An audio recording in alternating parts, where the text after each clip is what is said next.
bison they're looking for. There are about 20,000 bison in conservation herds. Those are the herds managed by public agencies.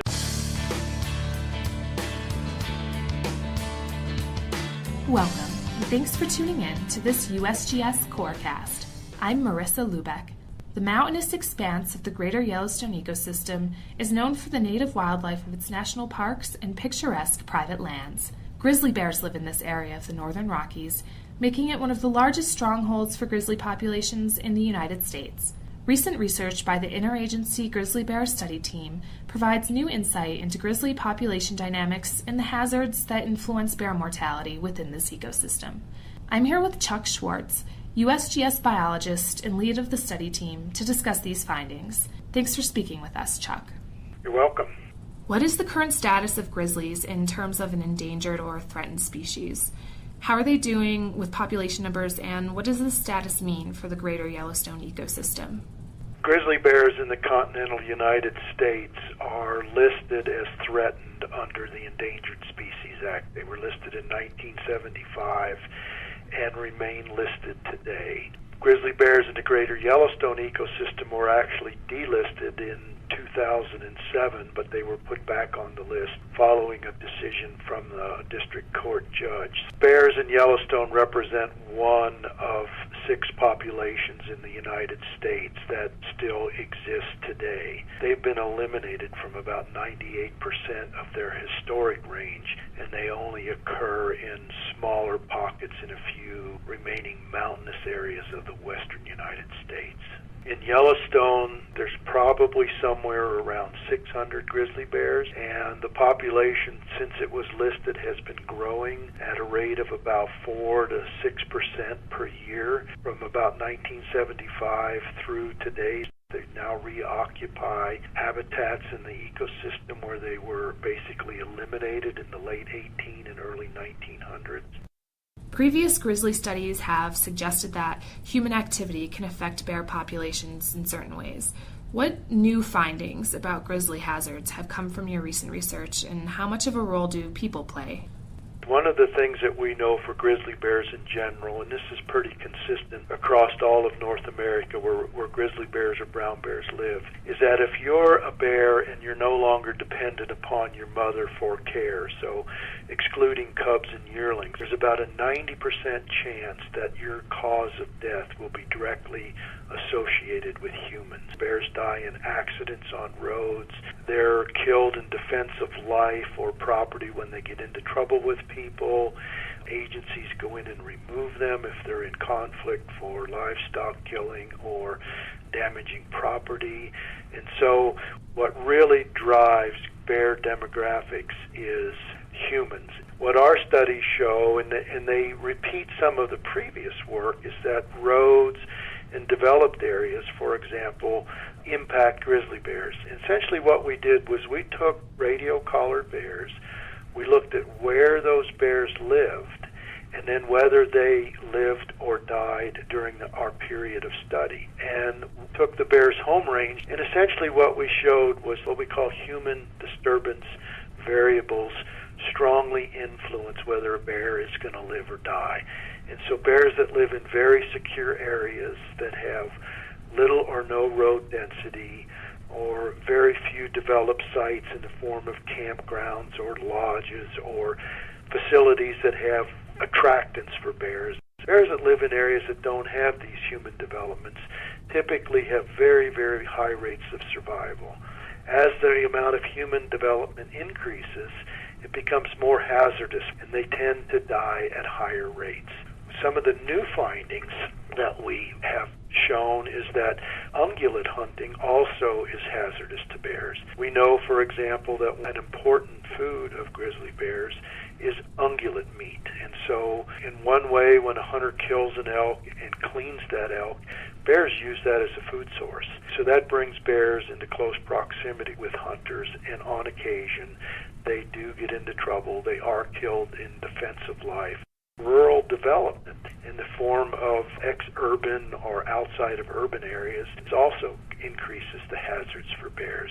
And so when we have large ranches, for example, that have been maintained as open space for agriculture, but the human activity on that land is very low.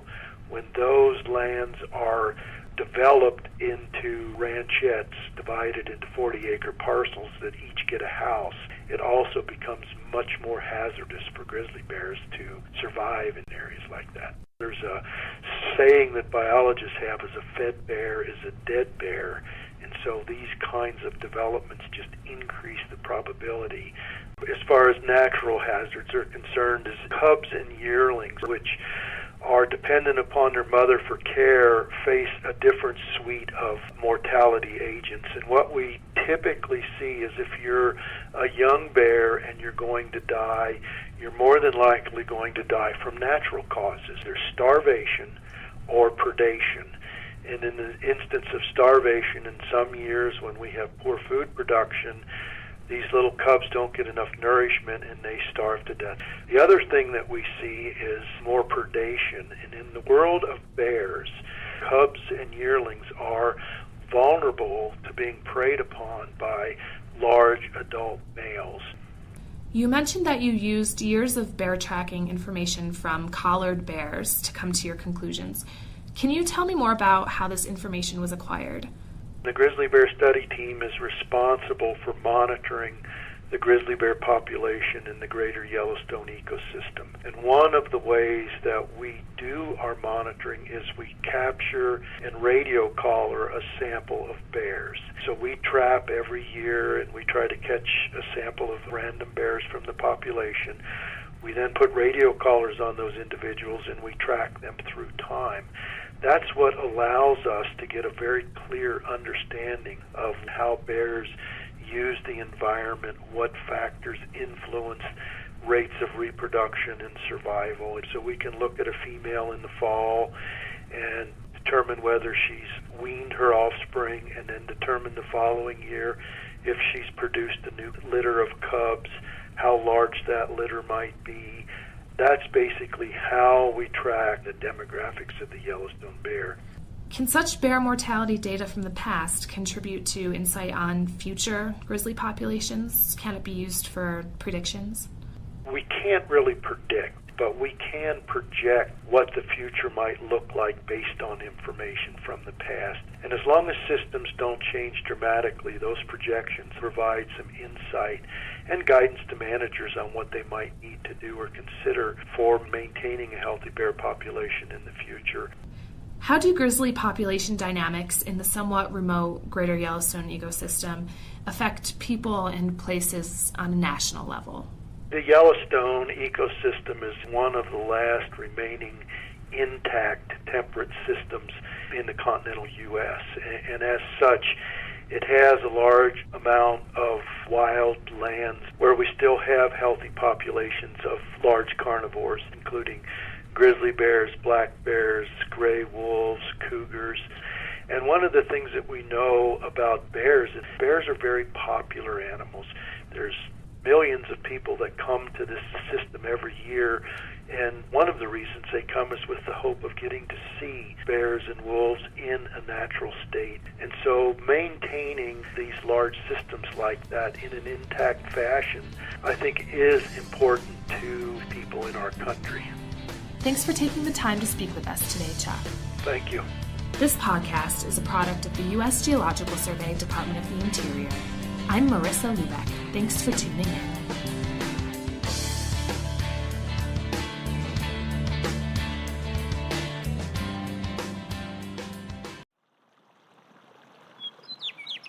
For Yellowstone National Park and the Acoustic Atlas at Montana State University, this is telemetry.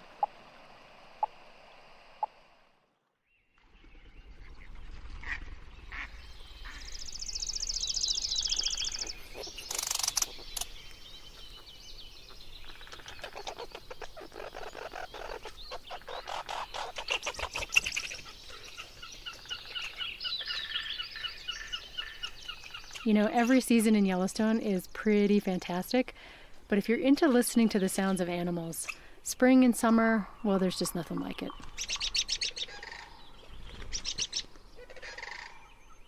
And while most creatures in Yellowstone are busily singing their hearts out this time of year, there's one animal that actually gets a little quieter in the spring and summer. and that's the wolf. You see, there's a seasonal cycle to wolf howling.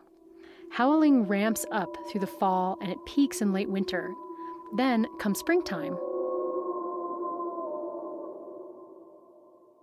Howling abruptly drops off, and this is caused by the female choosing a place to den that they really want to keep secret, if at all possible. That's Kira Cassidy, research associate with the Yellowstone Wolf Project. Choosing a den site is extremely important for a wolf pack. It's going to be their hub for the entire summer. It's the house of the entire next generation. And it has to be protected, of course, because the tiny, helpless pups are going to be there for several months. We've had cases where a pack has attacked another wolf's den and even killed the pups in some cases. They don't really want to let other packs know where they are and what they're doing. And in order to avoid that, they keep quiet. Now, it's not only the frequency of howling that changes throughout the year, but the type of howling shifts too. Wolves howl for a couple of different reasons. Some of that would be within the pack, so to keep track of each other, say if they've been separated. And even though they're doing a lot less of it, this is the kind of howling that tends to dominate in the spring and summer, wolves communicating with their own pack mates. They also howl to let other packs know where they are and to kind of establish a territory. Wolves will often have these howling bouts with other packs. The two packs will howl back and forth as if to say, this is our turf, our territory. And it's that howling for territoriality that grows in the months leading up to the winter breeding season. Howling really tracks the hormones. As the wolves are getting ready for the breeding season, testosterone will start to spike. Howling starts to increase. It's kind of a stressful time in some ways. They do a lot of howling during the breeding season.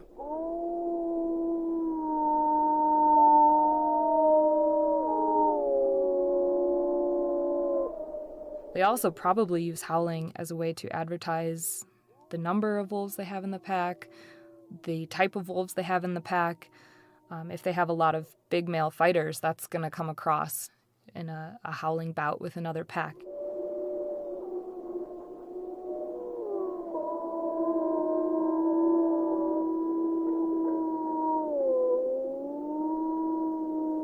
And in some ways, wolves may be able to use it to avoid a fight with another pack, too. They can kind of create that space between each other, let each other know where they are, but also let them know who they are. Kira's specialty is looking at territoriality in wolves and interpack aggression, basically when two packs come into contact with each other and fight. Sometimes wolves will fight until one pack or one animal displaces the other, and sometimes they'll fight to the death. This running into other packs is so vastly important to a wolf pack. It's, of all the wolves that live in Yellowstone that we've radio collared, some of them disperse outside of Yellowstone, of course. But if they live their whole life in Yellowstone, 2/3 of them end up being killed by other wolves.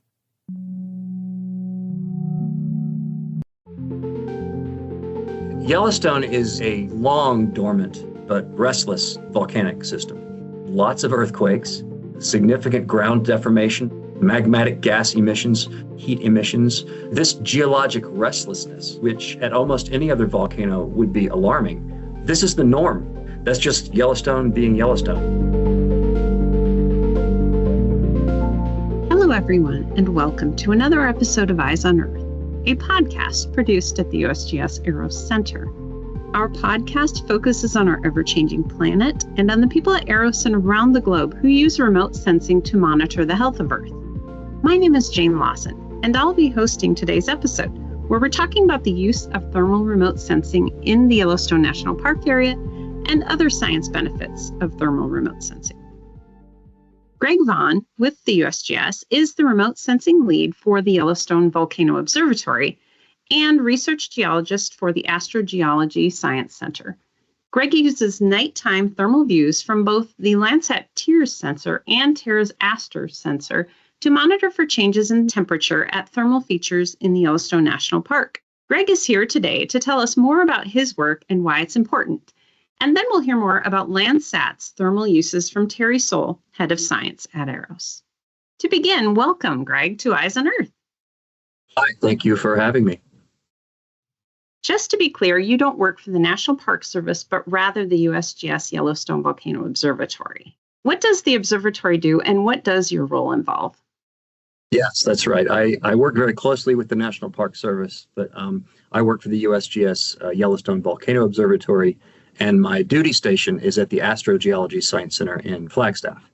The USGS has 5 volcano observatories that are tasked with monitoring the approximately 170 active or potentially active volcanoes in the U.S. and in U.S. territories.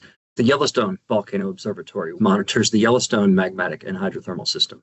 Yellowstone is a virtual observatory. There is no physical central office location. We have people located in many different places. YVO is a consortium of 9 different organizations, including the state geological surveys of the 3 states that Yellowstone touches, Montana, Wyoming, and Idaho. We have partners at Montana State University, University of Wyoming, University of Utah, EarthScope, and of course the National Park Service and the USGS. Additionally, the USGS arm of YVO is also responsible for monitoring and reporting on any volcanic activity in the Intermountain West. For example, if there were ever renewed volcanic activity or unrest at one of the 4 corner states. But obviously the main focus of YVO is to provide monitoring and hazard assessment of the volcanic hydrothermal system in Yellowstone and earthquake activity in the Yellowstone region. And we conduct research on volcano monitoring methods and techniques and fundamental scientific research just to better understand the volcanic and hydrothermal system in the Yellowstone region. In my job, in addition to spending a lot of time looking at Yellowstone, I also support other volcano observatories. If there's ever any activity at volcanoes in Hawaii or Alaska, I also will look at data to help support monitoring efforts at those volcanoes as well. My role as the remote sensing lead at YVO is to conduct scientific research using remote sensing tools, and specifically in the area of mapping, measuring, and monitoring Yellowstone's thermal areas.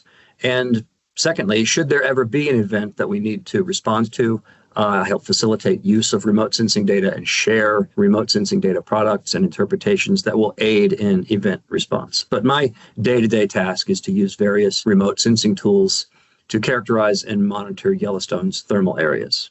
And I can add that there are multiple remote sensing data sets that I use. I use the Landsat 8 and 9 thermal infrared data, also thermal infrared data from the Aster instrument. I'm particularly interested in data acquired at night. I also use high-resolution visible near-infrared commercial satellite data and high-resolution visible and near-infrared data acquired from aircraft, such as from the NAPE program. That's the National Agriculture Imagery Program. I use data from that program, which are also available from AROS. And over the years, the National Park Service has conducted airborne thermal imaging surveys, and recently they've started to use drones to acquire some remote sensing data over specific areas in the park. Can you give us a little background about the hot water at Yellowstone National Park? How does it get hot and then come to the surface? Yeah. So beneath Yellowstone, there is a large reservoir of magma that is still very hot. No magma has worked its way up to the surface in about 70,000 years, but it's still hot down there. There's still a magma reservoir down there, and it's continually being fed by heat from below, this hot spot deep in the mantle. And don't think of this magma reservoir as a big ball of liquid rock sitting down there. It's more like a crystal mush, a hot crystal mush that's really about 85% solid with only about 15% melt. And those melt zones sort of exist as little isolated lenses within this rigid but very hot magma reservoir. And it sits about 5 or 10 kilometers down there. And it's the heat source for this big hydrothermal system. It's what heats up the rocks at depth and drives this hydrothermal system. So rainwater and snowmelt infiltrate into the ground, and they percolate deep down into the groundwater system. And this cold groundwater circulates down, and it gets heated up by the magma reservoir and the hot rocks that the magma heats up to pretty high temperatures. And this heated water also picks up some chemicals from the rocks that it reacts with at depth. It also mixes with some magmatic gases that are venting from the magma reservoir. And this hydrothermal fluid rises buoyantly back up to the surface. Now, if the hot water reaches the surface, we see it as hydrothermal features like hot springs and geysers. And as the hot fluid emerges at the surface, it cools, and some of the minerals that it has dissolved into it, like silica, it has a lot of silica dissolved into it, picked up from the rocks below, it precipitates out, and you get these silica center deposits and silica mounds around geysers. We're familiar with the fact that Old Faithful is a geyser. What are the other types of hotspots that you see at Yellowstone? So Yellowstone contains the world's largest concentration of thermal features. There are hot springs, geysers, mud pots, and gas vents, which are also called fumaroles. And there are more than 10,000 of them scattered throughout the park, spread out over a pretty huge area. Now, geysers are a special type of hot spring where there is a constriction in the underground plumbing system that allows pressure to build, and sporadically it gets released in an eruption of hot water and steam. And so these hot springs and geysers are the places where the hot water up to boiling temperatures makes it up to the surface. And by the way, there are only about 1,000 geysers on Earth. Half of them are in Yellowstone, which is pretty amazing. And also, geysers like Old Faithful that erupt on a sort of a regular, sort of predictable schedule, those are pretty rare. Most geysers erupt episodically. It's the ones that erupt regularly that are kind of unique. In other places in Yellowstone, usually higher elevation areas, the hot water that's coming up boils deeper underground before it reaches the surface. And so it's just the gas phases that get separated from the liquid at depth that work their way up to the surface. And these hot gases, mostly water vapor, also have a lot of carbon dioxide and hydrogen sulfide, that stinky rotten egg smelling gas. These gases tend to be acidic, and they react with the rocks below, altering the minerals in the rock. It really beats up the rock and breaks them down into clay minerals. So at the surface, where you have these gases making it up to the surface, if there's a little bit of water there, you get mud pots, these boiling mud pots. And if it's more dry, you tend to get these gas vents, which we call fumaroles. And these are all generally very hot, boiling temperatures at the surface.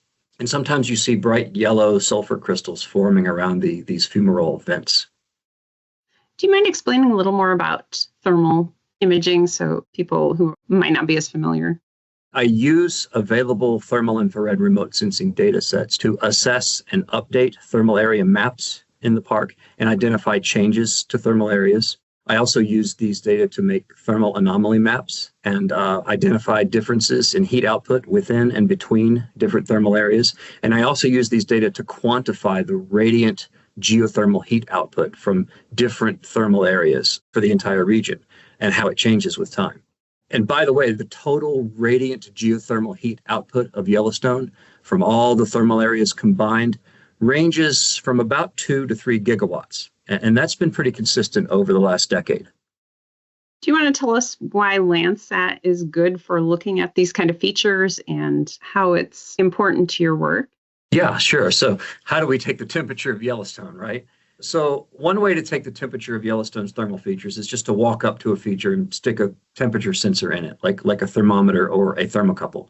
But like I said before, there are thousands of these thermal features that are spread out over a large, mostly inaccessible area. So it's not really feasible, nor would it be very attractive to have little temperature sensors and data loggers stuck into every single one of these thermal features out there. Fortunately, there is another way, thermal infrared remote sensing. So every object that has a temperature emits energy into its surroundings in the form of electromagnetic radiation. And the characteristics of this emitted radiation are primarily a function of the object's temperature. And this dependence on temperature can be described mathematically and is used to estimate the temperature of objects remotely. And without realizing it, we've all kind of observed this before, this phenomenon. If something is hot enough, like an active lava flow or an electric stovetop, it glows with light that we can see with our eyes. This is called incandescence. But if the temperature is lower, like it's not hot enough to glow with visible light, it can still be hot enough to burn you. If you've ever held your hand over a stove that's cooling off, you can feel the heat with your hand, even though you can't see it glowing anymore. You can tell with your hand that it's still warm enough to burn you, and so you know not to touch it. And that's because at those high temperatures, it's still emitting light, but it's not emitting visible light. It's emitting light in the infrared region of the electromagnetic spectrum. And so a pot of boiling water or a hot spring in Yellowstone is also glowing, but it's glowing in the thermal infrared region of the spectrum. We can't see it, but we can feel the heat with our hand. And even though we can't see thermal infrared radiation with our eyes, we can build instruments that can see it, like thermal infrared cameras. And these instruments act as extensions of our eyes and allow us to see the world in a new light, literally. And we have handheld thermal infrared cameras, and we can build thermal infrared sensors that we can put on aircraft and spacecraft. And using those technologies is how we can measure the temperature of the surface remotely. There are a number of satellite instruments in orbit that measure emitted radiance in the thermal infrared. Many of these instruments are looking at very large areas, and they have really big pixels, 1 kilometer pixels, 750 meter, maybe half kilometer pixels. And these instruments produce images that cover very large areas, and they're really great at measuring the surface temperatures over these very large areas and or very hot things like fires and lava flows. In places like Yellowstone and hydrothermal systems at other volcanoes, thermal areas can be small and isolated, and at most, they're boiling at the surface. And the amount of heat being emitted from the surface is pretty subtle by comparison to something like a fire or a lava flow. And so they're much more difficult to detect and characterize. So instruments with higher spatial resolution thermal infrared channels are really needed. Landsat 4's thematic mapper instrument, which was launched in 1982, was the first, I think, moderate spatial resolution thermal infrared imager in orbit. And it had one channel measuring thermal infrared radiance with 120 meter pixels. So about an order of magnitude finer detail than some of the other satellite thermal infrared sensors that were available. And then a couple of years later, it was followed by the nearly identical Landsat 5 thematic mapper instrument. And so one of the things that I have done is I've gone through the Landsat archives and I've looked. The first several thermal infrared images acquired over Yellowstone were cloudy. But on May 8th, 1984, this was the first clear thermal infrared image that was acquired. And then on January 6th in 1985 was the first clear nighttime thermal infrared image that was acquired. And in both images, you can really clearly see thermal emission from many of the larger thermal areas in Yellowstone. And so that's where it all kind of started. Then in 1999, 2 new thermal infrared satellite instruments were launched. The Enhanced Thematic Mapper Plus on Landsat 7, which had 1 thermal infrared channel measuring radiance with 60 meter pixels, and Aster on the Terra satellite was also launched in 99, and it had 5 thermal infrared channels measuring radiance with 90 meter pixels. Aster was actually the first multi-channel thermal infrared satellite sensor designed, at least in part, with volcano monitoring in mind. And today there are a handful of thermal infrared satellite sensors with this moderate spatial resolution, soccer field sized pixels, including Aster and the thermal infrared sensors on Landsat 8 and Landsat 9. And there's also an instrument on the International Space Station called EcoStress, which is another multi-channel thermal infrared sensor. So these soccer field sized thermal infrared pixels you can see a lot. Most of Yellowstone's thermal areas, even the ones that are not that big and not that hot, are detectable, especially using data acquired at night and in the winter. And this is when we have the greatest thermal contrast between thermal areas and the cold background. So I tend to focus on the use of thermal data acquired at night and in the winter. And this is why I love Landsat 8 and 9 so much. These instruments acquire data regularly, not just during the day, but they can also be tasked to acquire data at night on a regular basis. And this is really critical for my work. And over the years, I've been working with Chris Crawford and the Landsat team to make sure that places like Yellowstone and other volcanic targets are on the list of sites where we can get regular nighttime data acquisitions. And this is amazing. And so the other thing about Landsat 8 and 9 is that the footprint is large enough to cover the entire park in one shot, in one scene. And also the geometric calibration and the geolocation of the pixels for these data sets is really outstanding in its accuracy. And that's really also really important. So have you found anything surprising or interesting in monitoring the thermal features of Yellowstone with remote sensing? Well, yes, I have. I was sitting in my office looking at a Landsat 8 nighttime thermal infrared data. It was data that was acquired in April 2017. And I was looking at it and I was comparing previously mapped thermal areas to warm spots that were detected with the Landsat 8 thermal data and matching them up. And I noticed this big blob of bright, warm pixels that didn't really match any previously mapped thermal areas. So I figured, well, maybe it's a lake. Sometimes in the spring when things start to warm up, thawing lakes can look like thermal anomalies because thawed parts look warm at night compared to the still ice-covered, snow-covered places. But no, it wasn't a lake, it was land. And so I looked at some recent high-resolution visible data, and sure enough, it was a pretty good-sized thermal area with bright, hydrothermally altered soil and a bunch of stressed, dead, and dying trees. And I thought, how come nobody noticed this before? Well, it's in the backcountry. It's not near any trails, so it's doubtful that anybody had ever stumbled upon it before. And it was also because it was new. Again, looking at archived data going back to the 90s, this area was a forest, a healthy forest with a thick stand of trees. And it wasn't until the early 2000s that you start seeing stressed and then dying trees in a tree kill area that started to grow and grow. And by the mid-2000s, you started to see a thermal anomaly there. And the area grew to about 8 acres in size. That's about 4 soccer fields. I like to use soccer fields as my unit of area. And so by around 2015, it was the size of about 4 soccer fields or 8 acres. And so I could have found it sooner, but Yellowstone's a big place, and it just takes time to investigate all the subtle details and subtle changes that you see in the geothermal system. So as I systematically go through more and more data to assess and update these thermal area maps, I may find more places like this. More newly emerging thermal areas. It seems exciting. Yeah, it was really cool.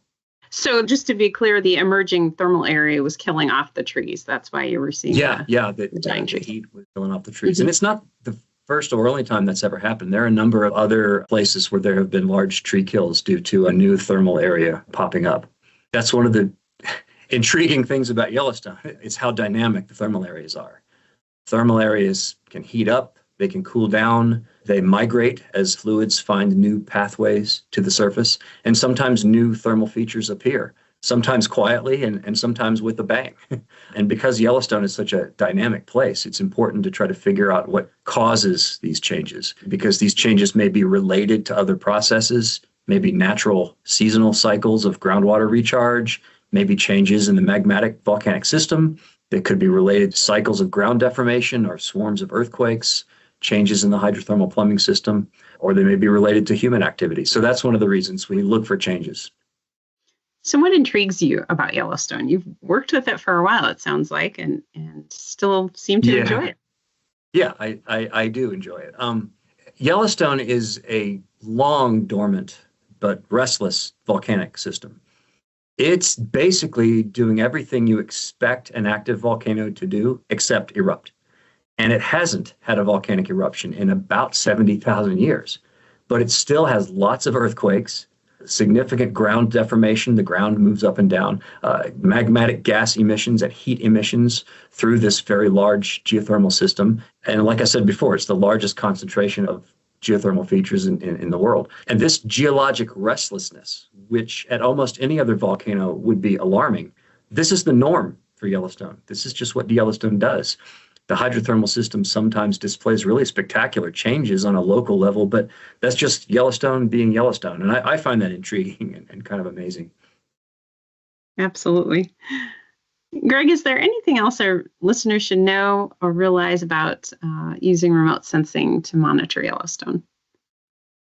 It's pretty easy to find a lot of hype about Yellowstone on the internet. There are a lot of exaggerated claims and misinformation.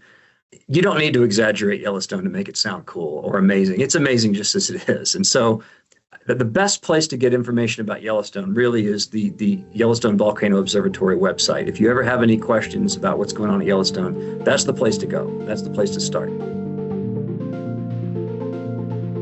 We'll now hear more insights about Landsat from Terry Soule, who is the head of the Integrated Science and Applications branch at AROS. Terry, what are some other uses people have found for Landsat's thermal data? One of the most basic is something that touches on a lot of the projects that use Landsat in the building, and that is the use of the thermal data along with the optical to get a good cloud mask. So, a lot of our approaches use Landsat data depend on cloud-free pixels. And we don't need cloud-free scenes, but we do need to identify which scenes are contaminated with clouds and which ones are not, both clouds and cloud shadows. And most of the algorithms that can do a really good job of that really rely on the simultaneous acquisition of both thermal data and optical data. And that's really what makes Landsat unique. It's the one instrument that allows us to collect thermal and optical at the same time. And it's really critical for us to eliminate those clouds, and that supports a lot of the projects across the building. A good example of that is the National Land Cover Database. And so for the National Land Cover Database, we are looking literally through every cloud-free observation throughout the Landsat archive, going all the way back to 1984. And having something like Landsat and having an algorithm that's able to identify those cloud-free pixels, which we do, is really vital for that project. And that's something that only Landsat can provide. And then there are other uses too, right? Like evapotranspiration? Yeah, so thermal data from Landsat is something that's really critical for helping us to evaluate evapotranspiration and agricultural water use. If you think of the Earth's surface and that balance between the energy that comes in from the sun and the energy that's radiated back out from the land surface, that's really dependent upon a lot of physical factors about what's going on at that land surface interface. And the thermal data is really valuable for characterizing one component of that, and that's water use by plants. And so evapotranspiration, the combination of both evaporation and transpiration from plants is something that has a cooling effect on the local landscape. And so if you think of two areas or two plots of land side by side, one that's dry versus one that's moist and is experiencing both evaporation and transpiration from plants, it's going to be cooler in that area where the wet area on the landscape is. And thermal data from Landsat is really great in terms of helping to identify those thermal balances and the impacts of water use and water availability. And so that brings into the picture things like irrigation, how much water is used with that. Yeah, so AROS is involved in a project called OpenET, and OpenET, in our partnership with NASA, with the Desert Research Institute, and with several different academic organizations, is a good example of how we can use evapotranspiration and the thermal band to help agricultural producers. So from an agricultural producer perspective, they're interested in having the best bang for the buck in their use of water and having the highest productivity from their agricultural lands. And having evapotranspiration is something that allows them to look at water use. It allows them to know when areas are needing more water for plants that may be stressed. And it also helps them save money. They can look at ET as a product, look at water use by plants, and also know that if they have lands that don't need to be irrigated, they can save a little bit of money. So, it's something that is really valuable from the agricultural community perspective. So, Terry, how valuable would you say Landsat is to our understanding of heat on the Earth's surface then? It's a unique instrument, and you can recreate Landsat data in aggregate from other systems, collecting optical and thermal from different sensors and trying to, put those observations together to recreate what Landsat provides. But there are two factors that Landsat has that aren't going to be touched by that kind of approach. First of all is just the data quality. Landsat is still the gold standard, both from a calibration perspective, from a radiometric standpoint, and from a geometric standpoint. And that's really valuable from a scientific perspective, particularly if you're trying to identify change over time. Those subtle changes over in time are really captured well by Landsat. But the other component that's really valuable is that simultaneous observation. When you're trying to tie the energy balance for something like ET to what's happening with the optical and the thermal data, you really need those data to be collected, not even minutes apart, but within just a second or two of each other. And that's the big advantage of Landsat, is that simultaneous collection. Thank you, Greg and Terry, for joining us for this episode of Eyes on Earth, where we have explored the use of thermal remote sensing, especially Landsat data, to monitor Yellowstone National Park's unique features. And thank you to the listeners. Check out our AROS Facebook and X pages to watch for our newest episodes. And you can also subscribe to us on Spotify and Apple Podcasts. This podcast is a product of the U.S. Geological Survey, Department of the Interior.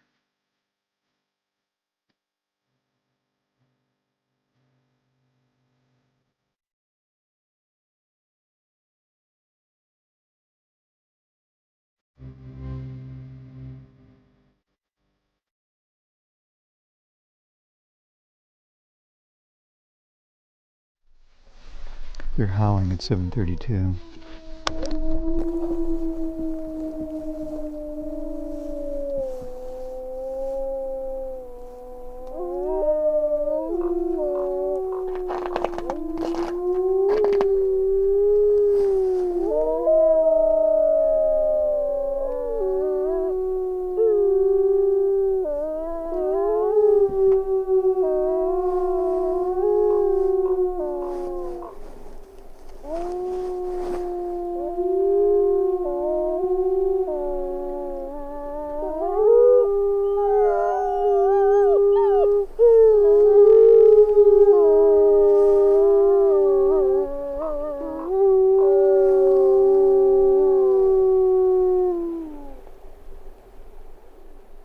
One of the things I often think about when we hear wolves howling is, I'm sure you know the story, that it was the last of the original Yellowstone wolves were killed in 1926, about a half a mile from where we're standing.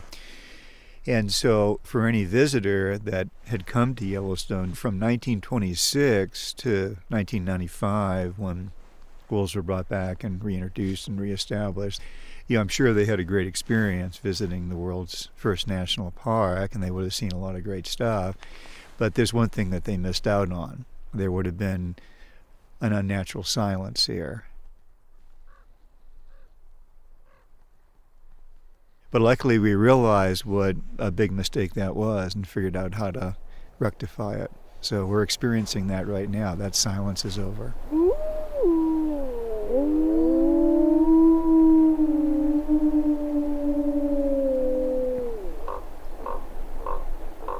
I'm Rick McIntyre. I work for the Park Service in Yellowstone National Park, and my title is Biological Technician.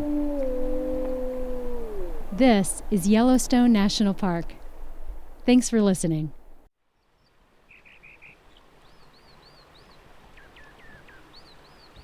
I've been here 14 times since the mid-'80s, and since we started coming in the winter, we never have come in the summer again. We just love it in the winter. It's magical. It's absolutely magical. Not many people, lots of things to do, wonderful skis, snowshoes, hikes. I think it's so cool that the colors are different in the summer than in the winter. Like morning glory has much more color in the winter than it does in the summer, to me anyway. And we had a treat yesterday as two very, very large coyotes walked right by our cabin window and cabin door.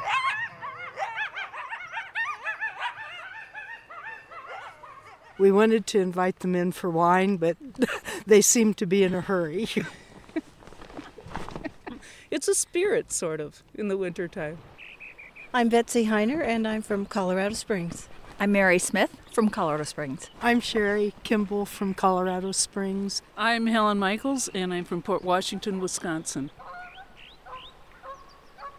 This is Yellowstone National Park. Thanks for listening.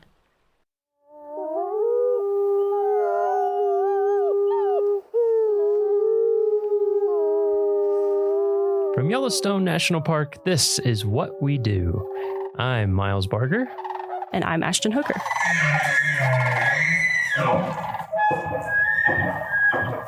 Hey, Ashton. Hey, Miles. How's it going? Pretty good. How are you doing? I'm doing pretty well. Are you ready to record a fire podcast today? Yes. Straight fire? Fire podcast. Straight coming fire. Your way. Because today we're going to talk to John Cataldo, Yellowstone's Fire Management Officer. And before we get started, I have to do a little fire trivia. It's going to be a trite one, but I think it's still interesting. So Yellowstone, record fire, 1988. How many acres of the park burned during those fires? I know it was massive. I know it was a lot. It was a lot. I'm going to say... You can round to the nearest 100,000 if you want. Okay, I was going to say a few 100,000. I'll say 600,000 acres. You're up. A little higher. I'm getting the up motion. A little more. 800,000? That would be the right rounding. Oh, nice. Wow. 793,880 is the official number I found. Do you know, like, if we were to compare, and that's what's in that Yellowstone. size? That's not the full fire Like, complex, what's correct? like 800,000 acres compared to? Gosh, that's a good question. Yellowstone's 2.2-ish million. Okay. Which is what states combined? Rhode Island and it's two Rhode Islands and the chain. So so maybe 2/3 of a Rhode Island. It was 36% of the park. Pretty big. That's a pretty big fire. Yeah, pretty big. And that's just inside of Yellowstone. Anyway, there's our trivia. But today, like I said, we're talking to John Cataldo, Fire Management Officer. You ready to dive in? I'm ready. All right, good. So in your career, have you always worked for the National Park Service in your career? Or did you start with a different agency in terms of fire? I started with the National Park Service in 1992, and I've kind of oscillated back and forth between the U.S. Forest Service and the National Park Service, but always a federal agency. Okay. Yep. What was your first job in fire? My first job in or in fire, general? well, in general, it was actually part of my financial aid package when I was an undergrad at Humboldt State University. I was offered a work study opportunity as part of my financial aid. And I was studying wildlife management at Humboldt State University in Northern California. And my advisor and the department chair was married to the branch chief of wildlife at Redwood National Park. And I was on academic scholarship as well at Humboldt. And he kind of passed my name along to his wife and said, we've got a potential work studies student if you interested in picking them up for some work. And they gave me a key to the office for Redwood National Park and a pile of wildlife observation cards that visitors employees had filled out. And it was a pile pretty much up to the ceiling. And they gave me a key to the office and let me go in there 10 to 15 hours a week, all during the school year and just at my own pace whenever I could fit it in between classes and whatnot. And that was kind of my very first Park Service job. Interesting. Wow. Yeah. Huh. So how long after that was it when you first got into fire of some kind? The very next summer, I was working up in Alaska for the Forest Service in Cordova, which is the last place I ever moved to without checking the Farmer's Almanac for like how much rain or sun it gets or doesn't get. And turns out that Cordova, Alaska gets 169 inches of rain a year. And I was working in fisheries at the time. So I studied wildlife and fisheries in college. And so that was how I got my start in the service, was those sorts of positions. And so working in fisheries, we were outside every day in Cordova, wearing rain gear. And honestly, after a couple months of that, I was basically pruning. Like it had just been like, you just had been in the shower for 2 months. And they said, hey, do you want to go to fire school? And I just said, is it indoors? And they were like, yeah, it's down here in the district office was an old courthouse of some kind. And it was like, fire school was in the judge's chambers or something in the courthouse. And it was in fact indoors. And I said, yeah, I'm your man. And so I took fire school. And of course, a place where it rains that much, you don't get a lot of fires. But it was an exceptionally dry summer there the next year when I returned, and we had a couple of like little fires out on the Copper River Delta, fireworks or something. And I got to go to those. And then the 1994 fire season in the lower 48, which is kind of another benchmark fire season in the lower 48, at least, kicked off in August. And I spent the last 6 or 8 weeks deployed down here on fire crews. They kind of went to each little team on the district up in Alaska, and everyone had to volunteer somebody to go be a firefighter. And I was good at hiking and carrying a big pack and stuff. And they said, why don't you go? I said, let's go. Well, so what did you said you were studying wildlife starting out. Yeah. Did you ever envision yourself being in fire? Like what were you kind of working toward before you got you got the offer of like, hey, you can come indoors and learn Yeah. how to Like, I deal with was fire. just working towards, a career as a wildlife biologist or a fisheries Okay. biologist. I studied both, and I grew up loving it and, loving the outdoors and whatnot. I'm a kid from suburban Long Island, New York, like 20 miles outside the city. And that was my big escape, was going to the woods. And, even if that was running around catching garter snakes under garbage on the side of some parkway on Long Island, which is honestly how you start in wildlife management. Wow, beautiful, If beautiful, you're yes. a little suburban Long Island kid, there's not a lot of open wild spaces or places to get away from the crowds. So yeah, the woods kind of became my retreat when I was young, and just got out the book of colleges, when you're in high school, and it's like the size of a phone book, and it's every college in the country and all the programs they offer, and picked 3 or 4 of the top wildlife management programs. And one of them happened to be 4 hours from where my brother lived in Oregon. And nice. Yeah, ended up at Humboldt. Oh, cool. Yeah. So when you finally did get into fire, what was it that kept you there? I've always been into, played a lot of sports growing up. So I like being really physical. And honestly, probably statistics and organic chemistry pushed me towards firefighting, because to kind of take the next step in wildlife and fisheries, it was going to be really heavy. And, you kind of get to that point in your education where it's like, I don't know if I'm ready to take the next step. I think organic chemistry is that line for quite a few people. Yeah, it kind of weeds people out, huh? Yeah. So just working on a team and being outside, and it was just a good fit. It was like I was kind of made to do it. I just enjoyed felt right. it. Yeah, it just felt right. It was just right off the bat. It was a good fit. I just fell right into it. And you're lucky if that happens to you. Yes. Whatever I agree. you are, whatever you're doing. Yeah. Yeah, I feel the same way. I'm like, how did I get to where I am today? And I feel lucky. I don't think I would have planned it.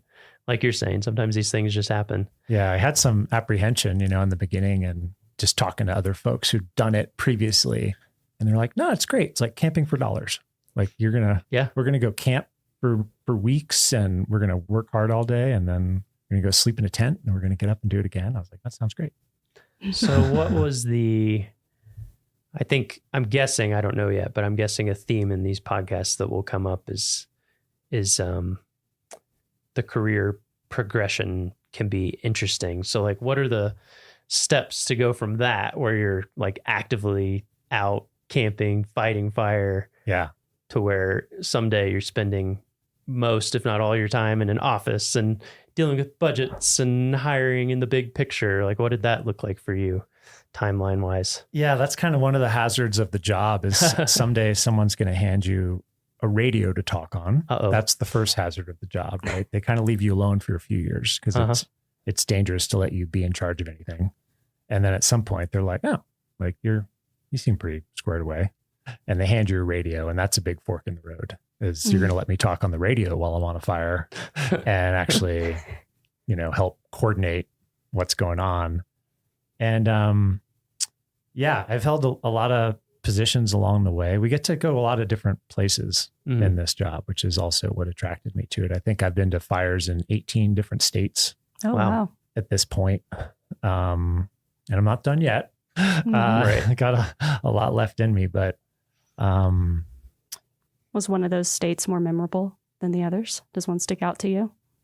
They are so unique. I know it sounds cliche, but I mean, literally I've spent 3 weeks camped 3 feet from the Yukon River in interior Alaska, helping manage a long duration fire up there, and I've done a lot of prescribed fire down in Big Cypress, down in South Florida. So literally this job has taken me from one corner of the country to the other. And a lot of places in between. And you just get to, granted, you're working really long hours while you're there, but you get to see a lot of interesting things. You're off the beaten path a lot. Yeah. So you just have a lot of shared experiences, and must be interesting too, to get to like be pretty intimately familiar with so many different types of forest as well, and like the way fire behaves so differently in these different places. And yeah, and you have to be a student of it because I bet it'll kill you if you're not paying attention. So you are very eager to learn. Yeah, when you go to a new place, like how does it move, right, through this stuff? Does it move by jumping from tree to tree, or is it mostly ground fire? Are there interesting local factors? Like, does it burn? Some places it burns really hot and downhill at night. Didn't see that coming, right? So you gotta make sure you're being a student and finding the people that understand how fire moves on that particular landscape. And, helps keep us all safe and meet the objective, whatever that is. Yeah. So let's jump ahead to now. Okay. So do you have a typical day in your job? You know, a lot of what drew me to this is that it's not a lot of typical. I guess should focus on maybe on the summer, because like you mentioned, the winter, you know, when you're in a year-round position and you live at 6,300 feet in a national park, we get a lot of opportunity for winter and typically don't have fires. And in the off season, it is a lot of just planning and for next season and hiring and communicating with our partners and cooperators and just kind of getting on the same page for the next season. But once we kind of throw the switch and the temporary employees come on in the spring and we kind of ramp up and just sort of get into the mode, so to speak. A typical day, we start off with a briefing with everyone on the team, and we get together for about 20 minutes and we go through a safety conversation and a weather conversation, situation, whatever's going on, fires in the park, fires around the park, fires we may find ourselves on later that day, just whatever's going on, go through a plan for the day. And then we just sort of fledge everyone to their assignments. And typically we'll go 5 different directions on any given day. And we'll be engaged with fuels reduction projects, you know, in some of the urban interface areas around the park. We'll be out monitoring the fuel moisture and different types of fuels that we're curious about in the park. That's a big part of the program, just being prepared for what might come, and how wet or dry the fuels are is a big part of that. So we'll be out doing that, maybe helping our neighbors with some incidents that they're managing. So they're just really, every day is different. Yeah. And especially once we get around to like May or so, and then through October, you just really never know what you're getting into. Right. So it's a good career field for someone who likes to keep moving and have surprises thrown at them. There's a lot of moving. Yeah. There's a lot of moving parts. You have to be really... you're out in the field a lot in the summer? I get to pick and choose my spots at this point. A lot, unfortunately, the field part of my job is definitely dropped off, particularly here just because of connectivity issues. Yeah. Because we are so remote, relatively speaking, to a lot of other places in the lower 48 that because a lot of my day-to-day responsibility is to be what we call a duty officer. So I'm the first phone call on any new potential vegetation fire.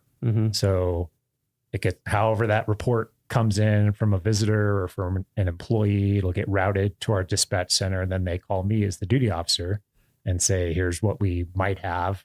What do you want to do about it? So you need to be reachable I need at all to be times, reachable basically. at all times. Yeah. And if people can't find me, I'm not doing my job. So it does kind of keep me around headquarters a lot. But of course, I do enjoy getting out on fires. Yeah. Yeah. So what, in your current job, what do you think is the most important skill? For my position, I think the ability to triage a lot of emerging problems and to pretty quickly sift through what's important and what's noise and what can wait and what, you're pretty much when things are rocking and rolling, there's a constant state of just, your awareness is just peaked and you're just constantly trying to update what we call a common operating picture of like, what is our fire environment? What's going on? And what the biggest threats are, right? It's all about risk management. I mean, fire management is risk management. So risk to people, first and foremost, risk to infrastructure, buildings, and then everything after that.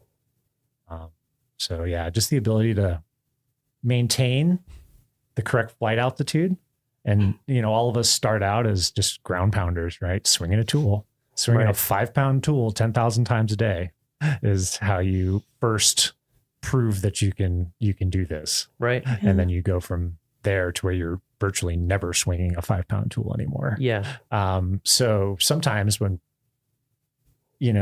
really things start rocking and rolling, some folks will revert to what they're most comfortable with, right? Which is the first thing you ever learn. And they want to kind of get in the weeds. And just being able to maintain that 30,000 foot flight altitude as a fire management officer or a duty officer, that's pretty critical. Well, and that skill to bring in all that different types of information and then be able to make decisions, that probably comes with a lot of experience that you've had over the years. So if you were to what advice, what types of experience should people be seeking out if they want to, get to your type of position one day? Variety, just really seek variety, and particularly prescribed fires. So controlled burns, another way we describe those.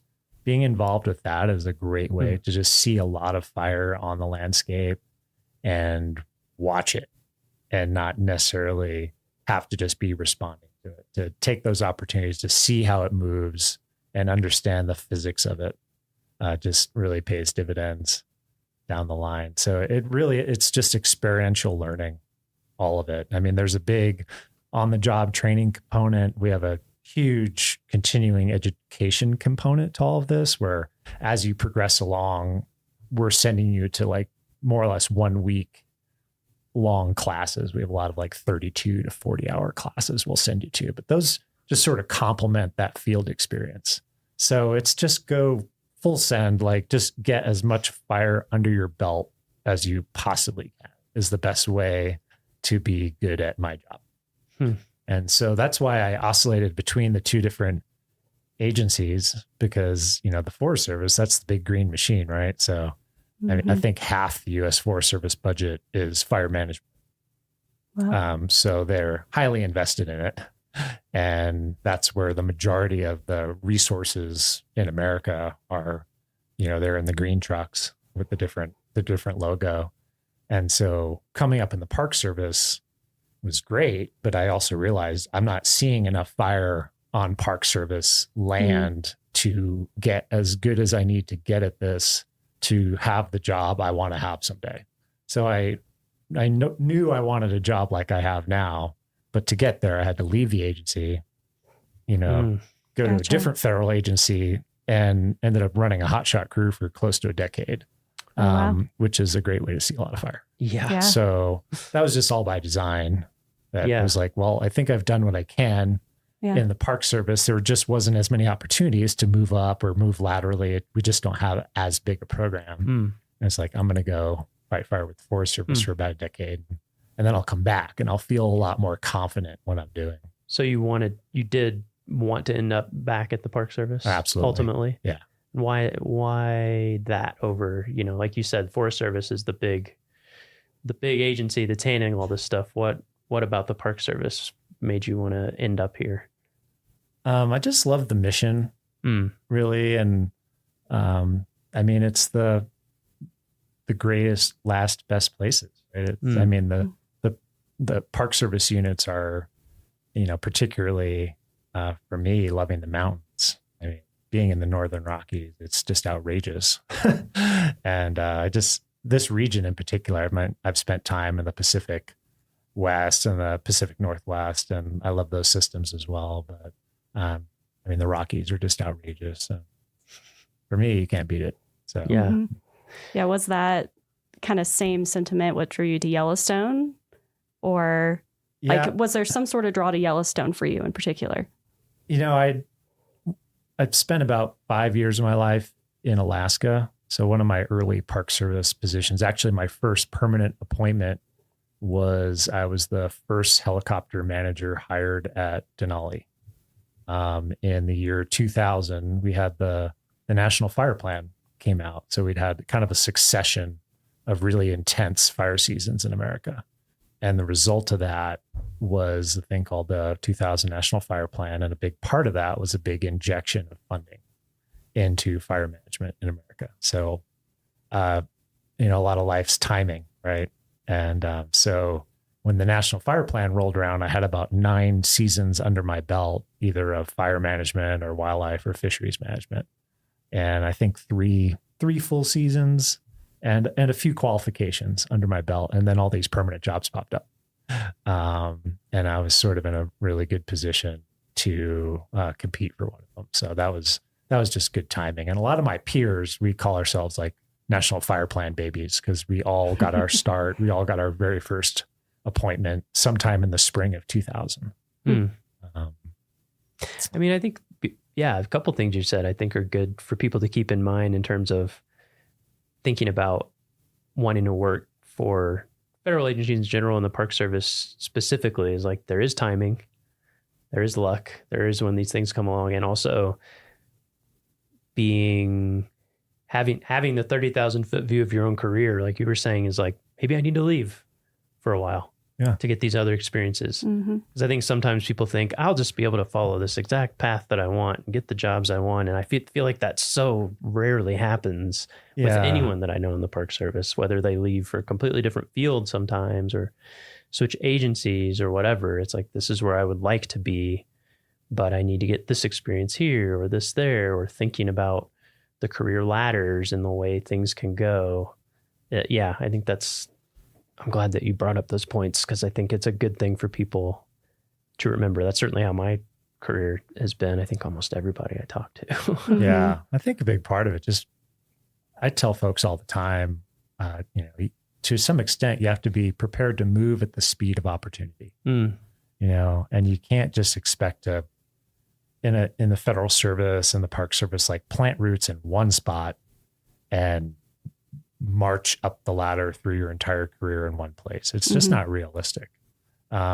Possible at a massive unit like we work at, right? Because we do have a tremendous organizational chart here and a lot of really deep programs and a lot of career ladder potential. That's pretty unique. It is. In the service, though. Yeah, it's pretty rare. Yeah, you can go to a lot of parks and there might be, the chief ranger and 2 seasonal law enforcement rangers, at these smaller units, in that career. And obviously you're not going to try to stay in one place for 30 years and become the chief ranger. Like, you might have to step to the side to step up and step back. But there's tremendous opportunity to move around. I think that's a great thing. I wanted to see a lot of places and I wanted to do a lot of different things. And for me, the emphasis in my life wasn't going to be plant roots, start a family young, be in one place, coach the volleyball team or something. Like, I didn't want to do that. I wanted to just really move around a lot and just see a lot of things. And like I said, I'm a suburban Long Island kid. Yeah. Once I hit the West, I wasn't slowing down. I wasn't going to move out West and plant somewhere. So I've achieved that. So with all these different experiences that you have, it might be hard to pick one, but is there like a moment in your career that stands out to you as really being a defining moment or even the defining moment? Was there some time where you're like, this is it for me, or was it more gradual? In my fire service career, I'd say the day that we were certified as a hotshot crew in Northern California, that process took several years and was pretty intense. And so I'll remember that day for the rest of my life for sure. Yeah. Anytime you're working towards the same goal for 6 years, year round, it's a pretty big day when someone finally says you're good enough. Wow. But within my Park Service experience, really the entire 2016 fire season here in Yellowstone is kind of a benchmark too. Yeah. Any fire season you're a part of that ends up with like a commemorative pint glass or something is usually probably a pretty big deal. Yeah. And in that year, we successfully managed 100 square miles of fire in Yellowstone while concurrently celebrating the centennial. Oh, wow. Big year. So there was a period of time where we had an incident management team just managing the centennial celebrations in Mammoth and Gardner, Montana. And we had a separate incident management team assigned to the Maple Fire, which was out by West Yellowstone, ultimately burned about 55,000 acres. And we had a third incident management team concurrently managing a basket of about 5 or 6 smaller fires, most of which were out on the northern range of the park. And we had all that going at once, and we didn't have any single serious injuries. Rotating firefighters through that for months on end, and didn't lose a single shingle off the side of a structure. Wow. So no one got hurt. Amazing. We didn't burn anything up that we didn't want burnt up or were willing to accept burning up. Mm-hmm. And, 100 square miles of a pretty incredible natural process in the world's first national park. So that year sticks out. Yeah. Yeah. So you just mentioned like protecting these historic, buildings that are in the park and stuff like that. And earlier you mentioned fuels reduction projects. Mm-hmm. For people who don't really know what that means. Like, how do you do that? How do you protect? Like, because there's all these historic buildings throughout the park. How do you go about protecting those? It's really all about just creating what we call defensible space around those, and we really focus on the first 30 to 300 feet of vegetation immediately around that structure. So we just basically need some elbow room around there to function as firefighters. We can't have little baby trees growing out of the foundations of old buildings and pushing the shingles off the side of them and stuff like that. That'll happen in a place like Yellowstone. Lodgepole pine is a pretty robust species, and it's a little bit weedy in some places where it gets really thick and comes in pretty strong, especially after a fire. So when we're talking about fuels reduction, we're just literally in and around the developed areas in the park, just reducing the amount of biomass. So really focusing on the smaller brush and grasses and trees that are, say, under 4 to 6 inches in diameter, and just removing those and just basically thinning it out. Okay. In other areas, we might use prescribed fire or controlled burning to try to accomplish that same objective, because fire is a really efficient way to reduce the amount of biomass around a subdivision. But lodgepole pine, when it burns completely. So its natural fire regime is stand replacement. So it burns from the surface of the ground, of the tops of the trees, and completely is what we'd expect. And that's not really a great thing to have in and around a community, because you're just trading one problem for another. So you do a controlled burn, and then you have a patch of dead trees next to your homes, and then you're dealing with that. So we just prefer not to do controlled burning around our developed areas, and we just go in and just thin out the vegetation so that if a fire does come in there, it's not moving through the tops of the trees, which is, of course, where it's really intense and dangerous. It's going to stay on the ground where we can deal with it, and preferably on the ground with flame lengths less than 8 feet. That's kind of our cutoff. If the flames are taller than 8 feet, we're going to need a pretty heavy hand to deal with that. We can't swat that out. Gotcha. So for people interested in your field, your career field, what, before we get to your series and grade and all that kind of stuff, where would people look if they wanted to get started in fire? Like, what series would they look for? We're actually going through a really big transition right now in how we're classified as firefighters. We were forestry technicians for the first few decades of this profession. And essentially, it's been decided over the past few years that's not a very accurate description of wildland firefighting for lots of good reasons. And so now there's a new wildland firefighter job series, and that's 0456. And it's designed to be a hire to retire job series. So we're going to be recruiting and advertising positions in that from now on, literally from the GS3 to the GS15 level. Wow. So that's really cool. Yeah. And previous to that, we were hiring entry-level positions as 0462 forestry technicians And then I'm currently in an 0401, which is a biologist, ecologist job series. And that's all transitioning. So going forward, it'll be 0456 from GS3 to GS15. Wow. So that simplifies it a lot for people interested in looking. It does. Yeah.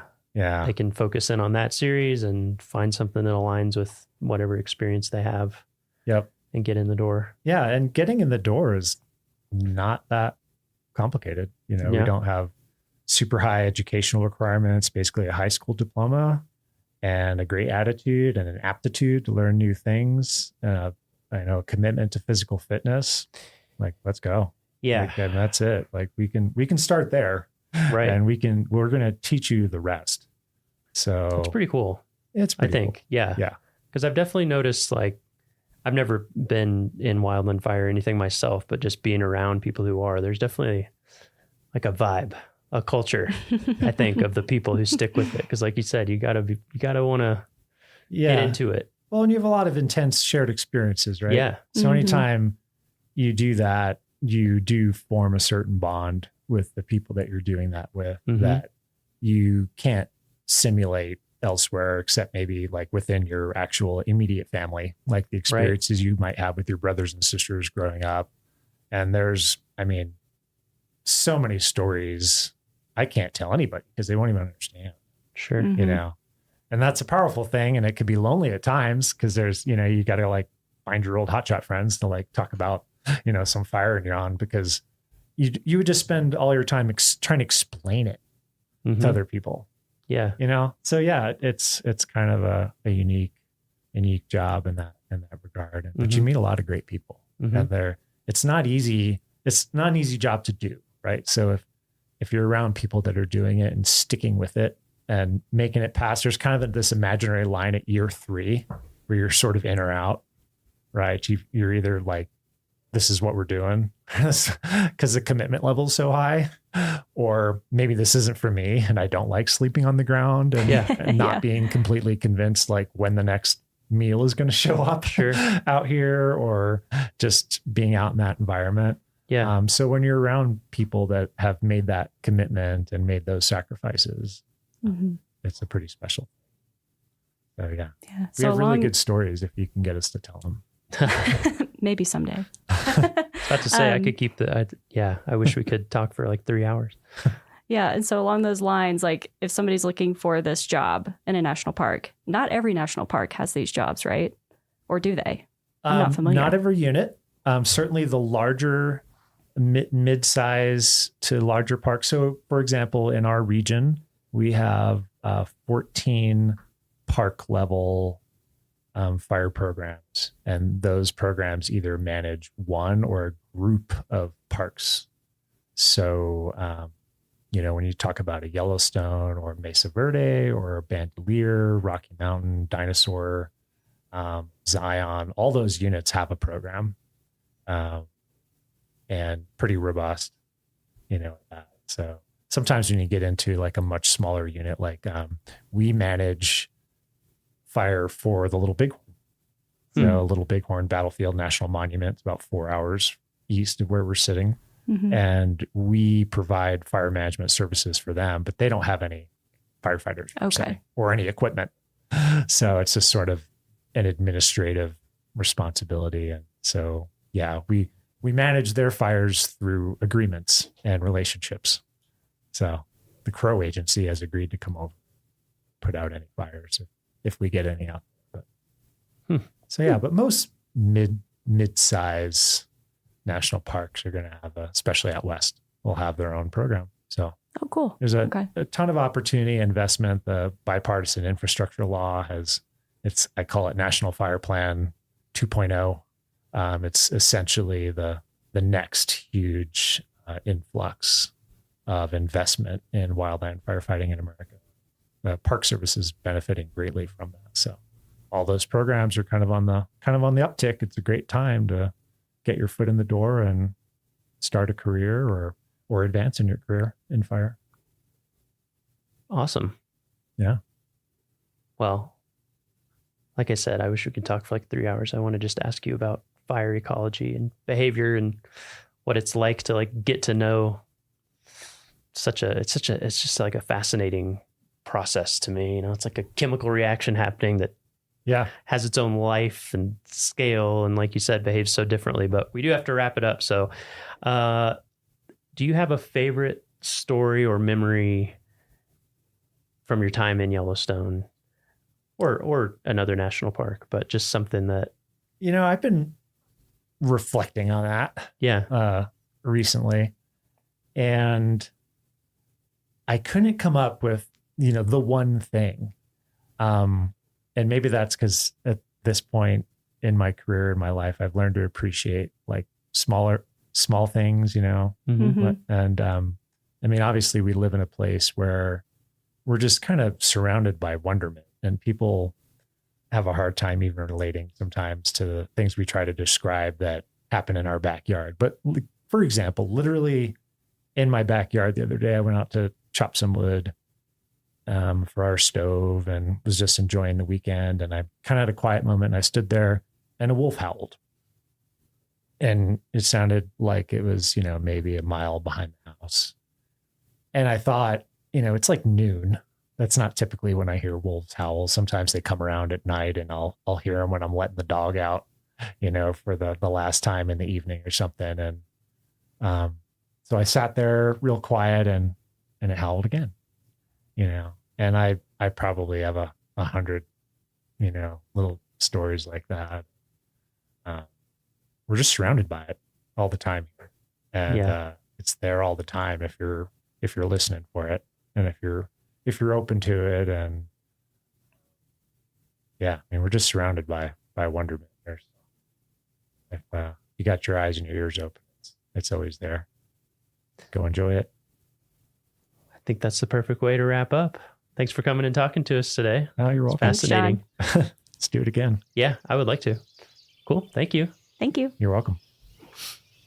Well, that's it for this week's episode of What We Do. Thanks again to our guest, John Cataldo.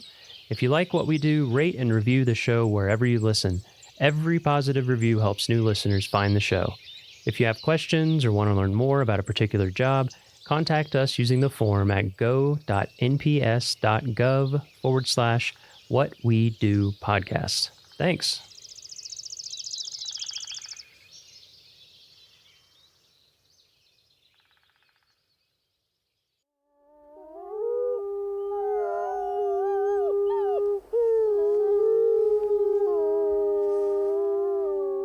From Yellowstone National Park, this is What We Do.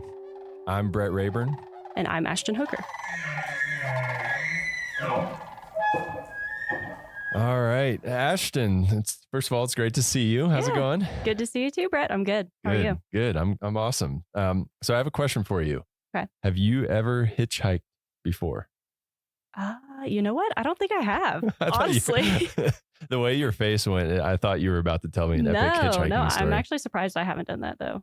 Well, I did some research in the superintendent's compendium, and hitchhiking is legal within Yellowstone National Park as long as you follow some certain rules. So one of those rules, which is in Section 5, Part 4.31, which I'm sure you read by heart, all the time, says that you can hitchhike as long as a sign isn't bigger than certain dimensions.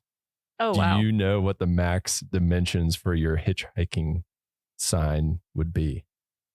Wow, this is a very niche question.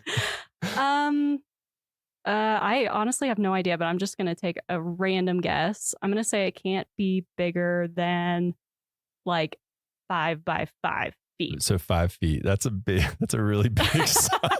I was trying to, that's go like a little bigger than I thought. That's huge. It's 2 feet by 2 feet. So you're going to have to trim. That's a more like usual size of sign. Yeah. So next time you're recruiting someone to pick you up for hitchhiking, it just needs to be under that 2 feet by 2 feet. Okay, and you should be good. Interesting. If you want to hold a 5-foot sign, those sign spinners, that might be your go-to. So our next guest probably knows or is a lot more likely than we are to know Section 5, Part 4.3 of the superintendent's compendium. by heart because she's the law enforcement specialist here at Yellowstone National Park. So, Katie Anderson, have you ever cited someone for hitchhiking with a sign? Like if Ashton gave them their 5 foot by 5 foot sign, have you ever cited someone for that? No, but I would have definitely stopped and talked to her if she had a 5 by 5 sign. I would want her life story. That'd catch your attention. To know her. Yeah, I feel like you don't even need to know the compendium to know that like that's probably someone you want to talk to. Exactly. Well, there's always a first time for everything. So I'm guessing you see a lot of things, something different every day as a law enforcement specialist. But I want to backtrack a little bit first before we get to your current position and talk about where and when you got your start in the National Park Service. Yeah. So thanks so much for having me. My where and when. So my career with the National Park Service began in 2001 as a GS3 park guide at Assateague Island National Seashore in Maryland, living with those wild ponies, which was pretty much a childhood dream being fulfilled right out of the gate. Yeah, that's pretty awesome. So was it the wild ponies that got you to that job, or how did you hear about the Park Service? Well, so the Park Service goes way back for me. I'll have to go many decades back from that. It pretty much goes back to about the late 1950s when my grandparents jumped on the Ranger 3, which is a vessel that takes visitors from the mainland of Michigan and takes them out to an archipelago of islands in Lake Superior called Isle Royale. And the island, as it's sort of lovingly called by all of us who sort of grew up there or grew up going there, along with my family, were super instrumental in my formative years in instilling a strong conservation ethic and just in turn inherently me knowing that my life work was going to end up being working on preserving wild and public lands like Isle Royale. So did you grow up near Isle Royale then or just vacation there? Yeah, I grew up in northern Minnesota. And so that was, we always kind of came from that Grand Portage side out to the island. But the island has always been a huge part of my life. That's a big bucket list park for me. I've never been there. It's incredible. Have you been there, Ashton? No, actually, I just visited northern Minnesota last fall, but we were there just after the boat, like the ferries went out to Isle Royale. So we have to make another trip next time. Yeah. Definitely bucket list. Yeah. Yeah. So you kind of started out with that background of the conservation ethics kind of being instilled in you from a young age. And then you got that job at Assateague. How did you, as soon as you got that job, were you like, this is what I want to do? This is where I belong. Yeah, it is. I mean, I knew it like growing up, there was no question that this is what I was going to do. The National Park Service. It was just really refining what part of the Park Service I was going to be part of. And so how did you get from playing with wild ponies to where you are now? What are the steps and iterations of jobs and units that you've worked at? Yeah, so that is, there are such interesting journeys for us in the National Park Service, for a lot of us. What's neat about the National Park Service is that you can really experience the entire country on a deep level by working in the national parks, really from coast to coast. And that's pretty much what I did for those first 15 years with the Park Service. Right after I finished my season at Assateague, I made my way into the heart of DC to work for the Wilderness Society. And I was interning for them and really just getting amazing exposure to the Hill and really understanding how important the work of the nonprofit world was, but also how it coincided with the federal government agencies and, decisions being made on the Capitol. And so spent a good chunk of time there, really kind of digging into how do I get on permanently with the National Park Service. After I finished up my DC work, I ended up going up to Acadia National Park in Maine and spent a fall up there counting raptors. That was another big part of my life growing up in northern Minnesota. We had big flight migration routes. And so was an intern up there, a volunteer up there as well, just really kind of starting to build my resume and figure out how I could get my foot in the door full time. As I learned about the different types of rangering, sort of the longer I got in, I made my way to the Apostle Islands National Lakeshore, another archipelago of islands in northern Wisconsin. I used to live in Bayfield. Yes, and exactly. So you know the Apostles well. And I dipped my toes in interpretation and lived out on Stockton Island. And it was an amazing experience. And from there, I put myself through a seasonal academy, which was kind of the norm in how to get permanent in the law enforcement ranks.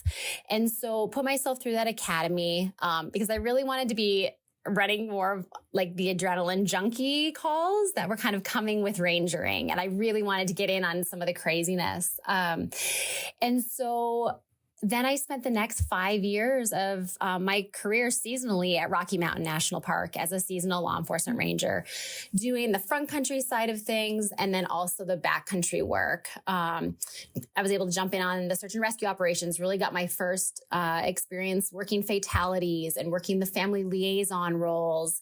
And then also starting and really integrating the other side of my life that had always been so strong for me. And that was having a horse component in my career, and started my mounted patrols at Rocky Mountain National Park. Oh, cool. Wow. Yeah. So you've done like a lot of things. I have, and that was the seasonal days. And I'll make it brief on the permanents, but the permanents were really neat because that Rocky experience, in my off season, I had been doing ski patrol work full time and had some avalanche background. And so Yellowstone picked me up permanently to be working on Sylvan Pass and be doing avalanche control up there as well. So I sort of could bring a skill set of the rangering skills as well as sort of my other life loves into one job. And then ran down to Grand Canyon for 5 years and got some crazy experience down there. And that experience on the South Rim, being a South Rim ranger for about 5 years, really built the core of who I am as a person and ranger and supervisor at this point in time. And then returned to Yellowstone to the justice operation and the law enforcement office as the court liaison, and which I can say is now definitely one of the best jobs I've ever had. And into the role that I have now full time as a law enforcement specialist for Yellowstone National Park. That's awesome. And I guess we should mention to folks that you're joining us remotely from Glacier National Park. So you're on a detail currently at Glacier as well, right? I am. Yeah. Within the National Park Service and just federal agencies in general, we're able to do either temporary promotions or details, kind of where a park unit will borrow you for a period of time and let you get some really good experience. So right now I'm the acting chief ranger in Glacier and filling in a period from when the old chief ranger retired and when they get their new chief ranger in. Yeah, that's an awesome opportunity to have some of those. Mm-hmm. So do you have a typical day in your position at Yellowstone? I'm guessing not, but what is a normal, if you had to, I'm doing air quotes for people listening, what's a normal day for you look like? Completely not normal. So, it's really interesting. The Yellowstone Law Enforcement Office is super unique in the National Park Service. We've got a full-time federal magistrate, so a judge right there. We've got a United States attorney right in the building. We've got a United States marshal who works on all of our arrests with us and our warrants. And Yellowstone cases are all prosecuted in-house. And our sole purpose in my operation is in support of the field staff. So the field rangers who are doing all the patrols and the response to emergency stuff, and really our office provides subject matter expertise. We assist with, search warrants and blood draw warrants on DUIs and filling out criminal complaints and really just supporting our partnerships in and out of the house. Yeah, that's a lot of different things going on. And I'm guessing it's that like variety that you're seeking. I mean, you talked about being an adrenaline junkie. Obviously, you don't seem like you're the type of person that just sits down often. Yeah. You're always out doing stuff is the vibe I'm getting from you. Yeah, the operation is a dream for me because it's super dynamic. There's a ton going on. It's slightly out of control. There's a lot of stuff happening. And there's always just like kind of big balls or big issues floating up in the air that need to be tackled. And I like that. That's definitely the energy that I like dealing with stuff at. Yeah, for sure. And that's something, not every person is going to thrive in that type of environment. Like, what are some things that you do that helps you, juggle all those things that you say is up in the air? Like, what qualities do you need to have to enjoy a job like that? I think there has to be sort of a natural comfort level with multitasking things. And I'm not sure if that's an ADD portion of my universe or something else, but being able to ride the waves of chaos a little bit and be okay with that, and take a left-hand turn when you were supposed to take a right-hand turn that day, like that is absolutely critical. I think it's also super cliche, but communication, like literally being able to communicate with everyone from defendants who are sitting in your jail, prisoners, to the chief magistrate judge and beyond is it's completely mission critical in our operation. I'm sure 90+% of my day and my job as a law enforcement specialist is just building trust and bridges with the field and all of our partners through just so much. Like, you cannot over communicate in this job. Sure. Yeah. That makes a lot. I mean, and like communication can make the difference between like de-escalating somebody and escalating somebody. I mean, that can make a huge difference in what your day ends up being like. Absolutely. So is that your favorite part of the job, that variety, that you just never know what's going to happen doing a lot of different things, or is there something else? That is a huge part of what makes me love my job. I think if I was really going to be pinned down on having to say what my favorite part of my job is, sort of in the last decade of my career here, I would say, whether we like it or not, the National Park Service is like a giant family and it needs tending to very similarly. My favorite part of the job, I think, is probably having really meaningful connections with my team and my peers, and those many levels above me. And being at a point in my career right now that I'm given some creative liberty to create the type of work environment that fosters those connections. I think it's so interesting, because I think that adrenaline junkie is like your younger years, and the older you get, it's just life is short, and the relationships that you have at work, which is where we spend most of our time, and at home are just so critically important. Yeah. And that's been that's come up a few times in our conversations with people, especially those that have like lived in the interior of the park or like remote areas. It's like that community is so important, because that's who you have. Yes. And so you do a lot with those people. You work with them, and you have them over to dinner and all those things. And I think that's part of what is so special about the National Park Service experience that you just don't get in other jobs. Yeah, it's not a lot of work environments where you work with your coworkers and then you also go live in the same neighborhood as them. Yeah. Like they're literally your neighbors. Yeah. So that's a big difference. I know when Jake takes his recycling. Right. I can see what he's been eating for lunch if I wanted to. Perfect. That is a perfect example of how this works. Yeah. So on the flip side of that, what's the toughest part of the job? Similarly, I think I went the first 2/3 of my career here, I have gone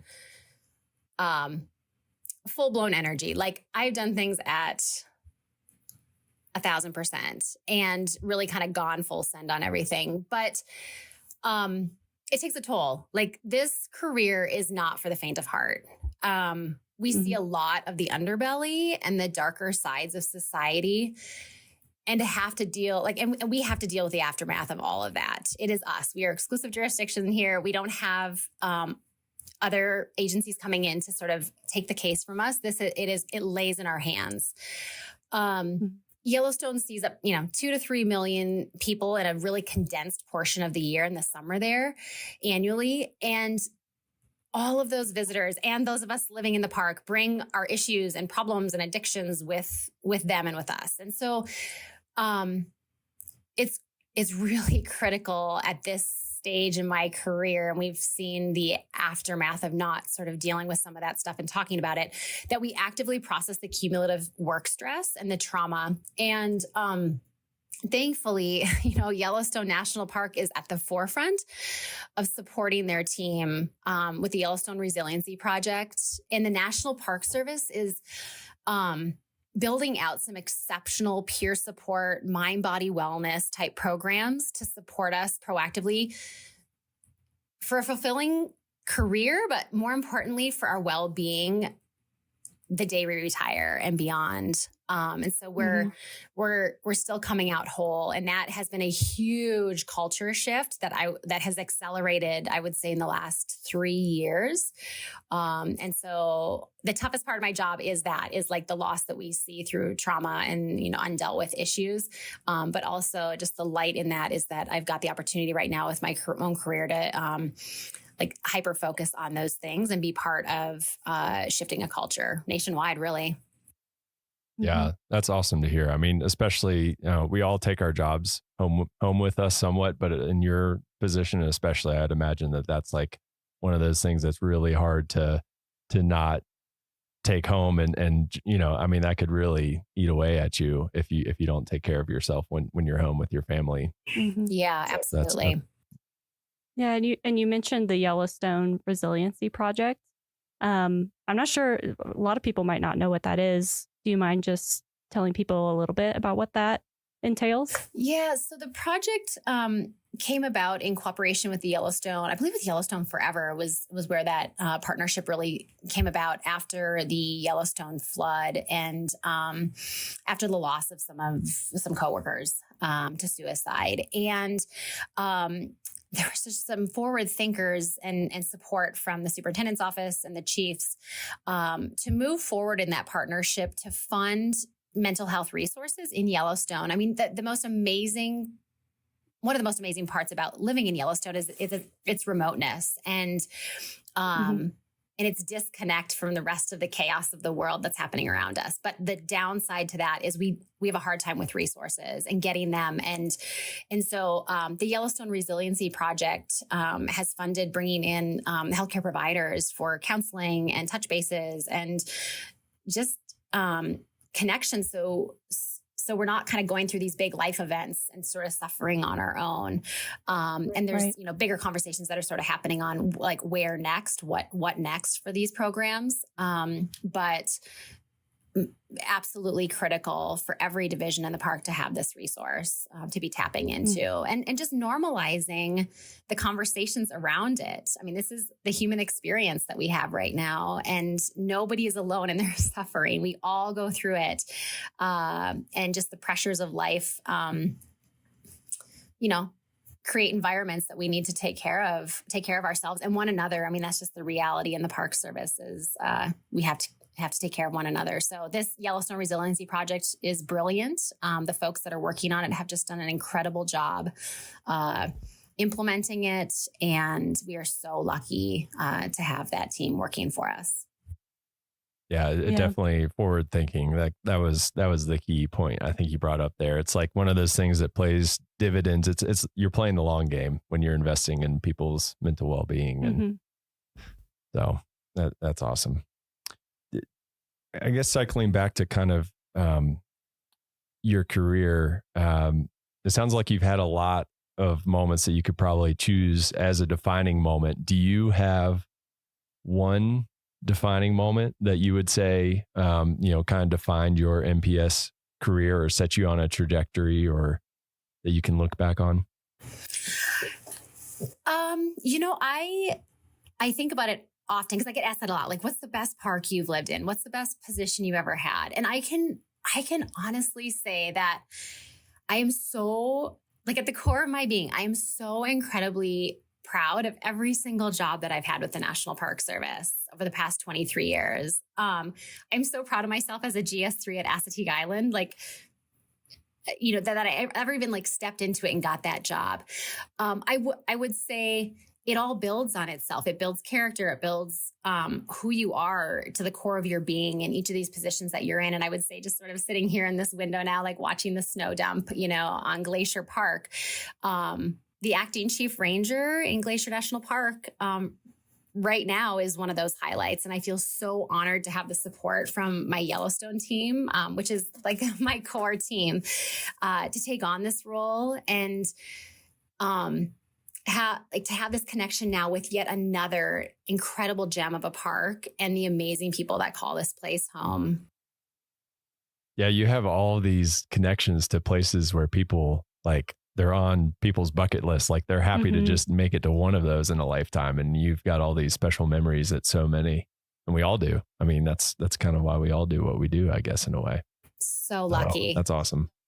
Yeah. Since it was such a good answer, I'll let you get away with, I technically said you had to have one defining moment, but I'll let you get away with it because it was a really good answer. But if you know me, there's never one. I always juggle at least 3 things. So I'm the same way. Yeah. So, and this is a pretty, probably a more straight connection than some of the other people that we've interviewed. But how does your job contribute to the Park Service mission? So, the Park Service mission is kind of drives everything that we do, and it's at the forefront of our minds every day. But so how does your job contribute to that? I would say it takes a massive village of committed public servants to come anywhere near fulfilling the mission of the National Park Service. I am just a cog in the wheel, but at the core, I truly believe that my work is super meaningful and impactful. And I feel that every single day, whether it's helping the field rangers with a complex victim case as we run the victim witness program in my office, or supporting the prosecution on a significant poaching case. I love my job. And, I've heard people say that like, you shouldn't love your job because it'll never love you back. And I just am unconvinced of that.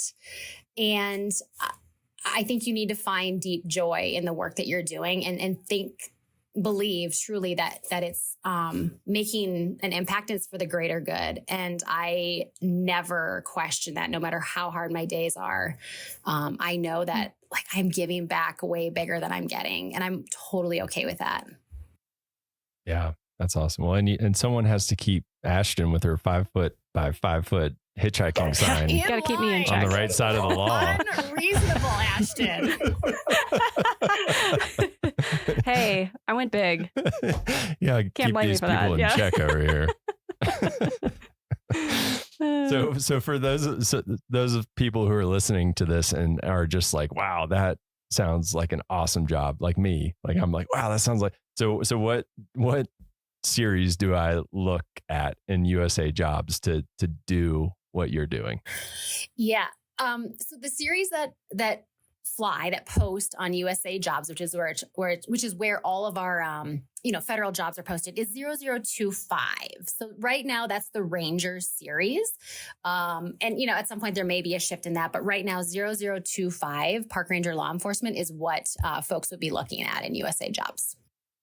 And is that the same series for like all the positions kind of working their way up the ladder? Yeah, it is. So everything from your field level law enforcement, GS 5, all the way up into your chief ranger positions. Awesome. That makes it easy. I feel like a lot of times it jumps around and gets complicated and it's hard to keep track of all those numbers. So 0025 is the one to remember. And do you need formal training to get that like GS5 position? You do. There's a couple routes now. Kind of the old ways where we would put ourselves through a seasonal academy, a law enforcement academy that's sort of connected with the National Park Service, and then you would apply to seasonal positions like summer positions. This last year, a new system, a direct hire initiative was sort of started, and we're hiring things a little bit differently. So in that case, a couple times a year, there's announcements that are flown nationwide for the National Park Service law enforcement positions. Either way, you'll spend a significant amount of time at the Federal Law Enforcement Training Center in Glencoe, Georgia. And then in a field training park as you build the foundation to your law enforcement career. How long are you in that field training park for? The field training park is, I got to think about how many weeks it is. 13. I think it's 13 weeks. I'm kind of talking off the cuff here, but, and sometimes that's your home park. Yellowstone we're really lucky. We're one of those parks to have a field training park and staff in place that can field train folks in person. Awesome. And what's the kind of stuff that people are exposed to in that training? Like if somebody's interested in going through that, like what would they expect to be exposed to? Yeah, I think this kind of ties into to another portion of some of the questions. At the core of these jobs, we are federal law enforcement officers. Like that is the core of what we're doing. And so, for example, FLETC, the Federal Law Enforcement Training Center, they do foundational, like basic law enforcement training. So everything from some people's first day on the firearms range with your pistol and your shotgun and your rifle, to patrol tactics, like how do I literally drive my police car? How do I do high speed pursuits, kind of chases? How do I care for victims in cases? How do I physically maintain my fitness and show that I can ground fight with somebody that I'm going to need to go hands-on with in my career? How do I handcuff somebody? What are my arrest procedures? So it really takes you through all of the basics of how to be a cop. Yeah. So it's like a good crash course then. Yeah. You make it or you don't. It is a crash course. You have to have the mental space and be really there to want to do it, because it's not all fun and games at all. Sure. For sure. I bet you build some really strong connections with the people that you go through that with, kind of like, boot camp or something. Absolutely. Well, before we let you go, Katie, do you have, we like to ask this of everybody because it's just fun for us, and I come up with more things that I want to do in my summer vacations, but do you have a favorite story or memory? It doesn't have to be from Yellowstone, any National Park Service unit that you visited or worked at. Do you have a favorite story? It's going to come from Yellowstone. And I don't know if it's a specific story. I think what I would say is this kind of speaks to the specialness of living in these places. Living in Yellowstone is like being in a National Geographic episode every day. And I would say it's amplified when you live in the interior, which I've lived in several times, and I don't now. But what I would say is you can almost gauge the rhythms of the year, like the seasons of the year, by the flow of the wildlife and the thoroughfares and the tracks that they are walking. And, just this season right now, as I'm not in Yellowstone, I'm in Glacier and I don't have the bison out my window. I'm starting to wonder if the cow bison right now with their big swollen bellies, if they're starting to make their way towards Mammoth Hot Springs and down to their calving grounds. And that always is like my sure sign that spring is coming. And I just think that's just one of the most incredible parts about living in Yellowstone, is that you can just, it feels very prehistoric to be living there with them and just watching these old rhythms just float by. Like we are truly just there in somebody else's world. And we're just guests. It's amazing. Yeah. Yeah. That's pretty special. Yeah. I love being in a place where it's like you said, those connections to like the natural world. Like the bluebirds are like, I heard a bluebird, spring is coming and everyone's just as excited as you are. Yeah. Whereas some places people will be like, what? The what? So that's awesome. Well, thank you so much for joining us and taking the time. I know I speak for all of us, but we thank you all for your service and thank you for keeping us safe. I know I live like literally all of my neighbors are law enforcement rangers, so I just feel like the safest person whenever I'm out and about my home. So thank you all for what you and your team do day in and day out. Yeah, thanks so much for having me. Thank you. All right, that's it for this week's episode of What We Do. Thanks again to our guest, Katie Anderson. If you like what we do, rate and review the show wherever you listen. Every positive review really helps new listeners find the show, so thanks for doing that. If you have a question or want to learn more about a particular job, contact us using the form at go.nps.gov/whatwedopodcast.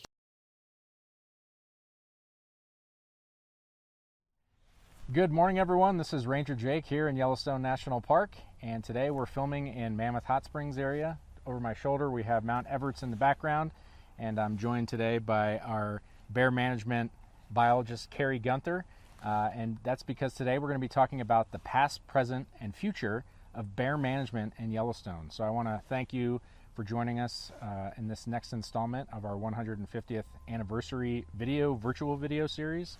And with that, I'm going to go ahead and jump behind the camera and we'll get started and we'll let Carrie take it away. Thanks for joining us. Okay, thanks. So Yellowstone National Park was established in 1872 and it was set aside primarily to protect the geysers and the thermal features, and bears and other wildlife really weren't one of the primary considerations when the park was established. However, bears quickly became one of the park's primary attractions. Early in the park's history, hotels were built in some of the geyser basins, and garbage management was quite a bit different back then, and so the garbage from the hotel kitchens was just dumped right out back behind the hotel. By the early 1890s, the park superintendent was reporting that large numbers of black bears had begun to congregate to feed on the garbage piles behind these hotels. And then within a few years, the superintendent was also reporting that large numbers of grizzly bears were now also congregating at those garbage piles. So park visitors would come, tour the geyser basins, come back to the hotel in the evening for dinner, and then just before dark would go out to watch bears feed on the garbage behind the hotels. And this became so popular with park visitors that the National Park Service actually formalized the procedure and put in lunch counters for bears, as they called them, and they would take the choicest barrels of kitchen scraps and dump them on a platform, and then had log bleachers that visitors could sit in, and hundreds of people a night could sit and watch bears feed on garbage. By 1910, the first report of black bears panhandling for human food handouts along park roads were reported by the superintendent. So even before we had motorized vehicles in the park, bears were learning to beg for human food handouts from park visitors traveling through the park in horse and wagon. And then this quickly took off as a primary tourist attraction, and Yellowstone National Park became known as a place where you could see bears up close, you could interact with bears, you could feed bears, you could use food to lure bears into interesting positions for photographs. And from that point on, Yellowstone really became known as kind of a bear park. Management of our developed areas and campgrounds was also quite a bit different. We didn't have bear-proof garbage cans or dumpsters. We didn't have bear-proof food storage lockers. And there were no ordinances initially preventing people from feeding bears. And so grizzly bears and black bears would come into the developments and the campgrounds and usurp food from park visitors, sometimes taking their food right off the picnic table as the visitors ran away. Having all these bears that were conditioned to human foods, getting fed by visitors, they were habituated to the presence of people, interacting so closely with park visitors also led to a lot of bear-human conflicts. So from the 1930s, when the park began keeping good records, up through the 1960s, we were averaging 138 bear-caused property damages per year, typically damage to people's vehicles, camping equipment, tents, buildings, mostly with bears trying to get access to human food or garbage. And we were also averaging 48 bear attacks per year. So with 48 bear-inflicted human injuries per year, things were fairly dangerous. A lot of these injuries were relatively minor, but some were quite severe. And so the park began looking into efforts to try to reduce the number of bear-human conflicts and the number of bear-inflicted human injuries that were occurring in the park. Then in 1967 in Glacier National Park, 2 people were killed in 2 separate incidents in one night by 2 different grizzly bears. And that was really a wake-up call for the National Park Service that all the bear parks had to clean up the parks so that bears weren't getting into so many conflicts with people. So that led to Yellowstone National Park implementing a new bear management program in 1970. As part of that program, we closed all the garbage dumps in the park, and from that point forward, we began shipping our garbage out to incinerator in Livingston, Montana, well out of occupied grizzly bear habitat. We also bear-proofed all our garbage cans and dumpsters in the park. We began strictly enforcing regulations that prohibited recreational hand feeding of bears. We also converted our backcountry campsite system from dispersed camping, where you could pretty much camp anywhere you wanted in the backcountry. We converted to a designated backcountry campsite system where you got a permit for a specific campsite, and in each designated campsite we provided either a food storage pole or a food storage locker. And that really cleaned up our backcountry campsites of any conflicts with bears. We also began campground food security patrols each evening to make sure everybody put their food away, locked up in their car in a bear-proof manner. And we did several other things. We began carcass management, where we move carcasses. If an ungulated elk or a deer dies in a development or a campground, we'll move that so it doesn't attract bears into our developments and campgrounds or right next to the road, to try to reduce the number of interactions between bears and people.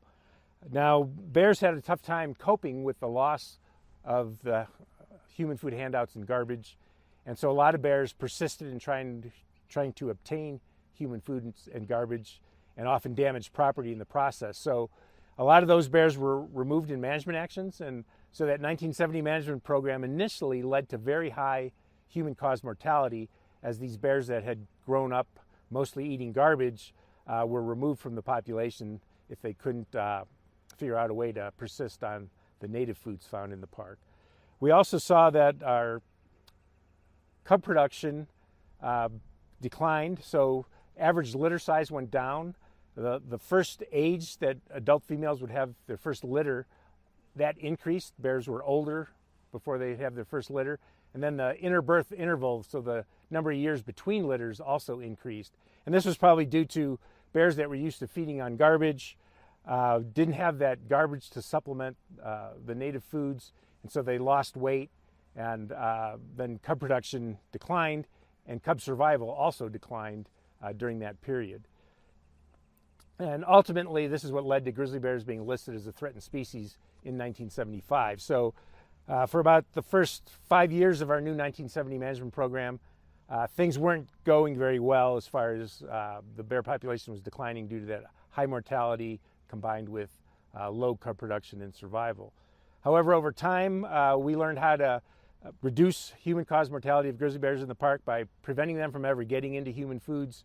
Then they didn't cause conflicts, and so we didn't have to remove them in management actions. So eventually our population began to increase. Our females figured out how to more efficiently survive on the natural foods found in the park, and so cub production went back up to about what it was.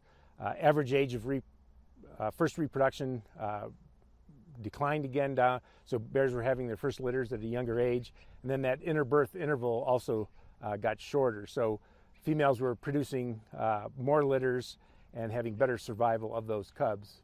Was that something that you guys predicted, thinking that once we do this, we are going to see these effects, but they're going to be somewhat short term and then they'll turn around? Or was it like, oh no, what did we do? We did believe that there'd be high initial mortality. I think the mortality, though, was higher than anybody actually expected, even higher than what people expected. And so the Craighead brothers, who were doing research here at the time, believed that prior to the dump closures, there was about 222 to 245 grizzly bears in the greater Yellowstone ecosystem, with most of those centered in Yellowstone National Park. After the high mortality associated with the dump closures, the Craighead brothers estimated that the population declined down to just 136 grizzly bears. So that mortality was higher. Even though people expected slightly higher mortality, they didn't predict that it would be as high as it was. And then once grizzly bears were listed as a threatened species, all the land and wildlife management agencies in the greater Yellowstone ecosystem began working together to conserve bears and reduce human-caused mortality and protect habitat. And so over time then, the population began to increase, and today population estimates are about 1,000 to 1,100 grizzly bears in the ecosystem, up from possibly as few as 136 in the mid-1970s. And when grizzly bears were listed as a threatened species in 1975, It was estimated that they occupied an area of about 6,000 square miles in the greater Yellowstone ecosystem, so Yellowstone National Park and some of the wilderness areas surrounding the park. Today, the population occupies an area of over 26,000 square miles, so significant range expansion to the point now where grizzly bears in the greater Yellowstone ecosystem are only about 65 kilometers from grizzly bears in the northern Continental Divide ecosystem. So in the next generation or two, we might get connectivity between the two populations. And what's the benefit of that? Genetically, you always worry about an island population due to effects of inbreeding. So if we can get these two populations connected, where bears can pass from one to the other, it would really help the population genetics on a long-term basis. And do they think, like, I'm guessing the 65 kilometers is documented, and do we know, like, can you make an assumption or infer, like, you know, if we're documenting them this close, it's possible that they may even be closer or wandering in and out that we're just unaware of? Yes, it'll take us time to discover once bears do interbreed between the two populations. So genetically, we can tell if they do. We are getting some reports of grizzly bears in between the two populations now, within that 65 kilometers. We can't always confirm those, but we're starting to see signs of it. So, you know, it likely will happen depending on how high the human-caused mortality is in that area. Gotcha. Cool. So what else is going on today as far as, you know, what are, with all those things that we were doing in the past and then what we're doing today? I mean, what's a typical day for you out in the park, you know, regarding bear management? What's it look like these days? Yeah, these days we have conflicts at a very low level. We'll have only 2 to 4 grizzly bear human conflicts in a year now, and some of those are pretty benign, where we used to have 138 conflicts a year. So we've really reduced the number of conflicts. We really jump on our management right away. So if a bear shows up in a development or in a campground, our dispatch will call us and we'll come haze the bear out using rubber bullets, beanbag rounds, or cracker shells. And we do a lot of food storage management. We're still doing food security patrols. We're installing bear boxes in all our roadside campgrounds. So we have almost 2,000 campsites. And we used to require that people just store their food in their car. But the more easy and convenient we make food storage regulations for park visitors, the more likely they are to comply. So by putting in a food storage box in every campground, it makes it real easy. So people can just throw all their food in the bear food storage box and they can go out and tour the park. And it keeps bears safe, and it also makes it easy and convenient for visitors to comply with that regulation. We're still doing a lot of carcass management. Nowadays, if an elk or a bison dies near a road or a campground, it might attract anywhere from half dozen to a dozen grizzly bears. So we move carcasses to places where bears can feed on them undisturbed by people. So the bears still get the nutrition, they still get the food, but not with 100 people within 10 or 20 yards trying to take pictures of them. And this keeps visitors safe as well.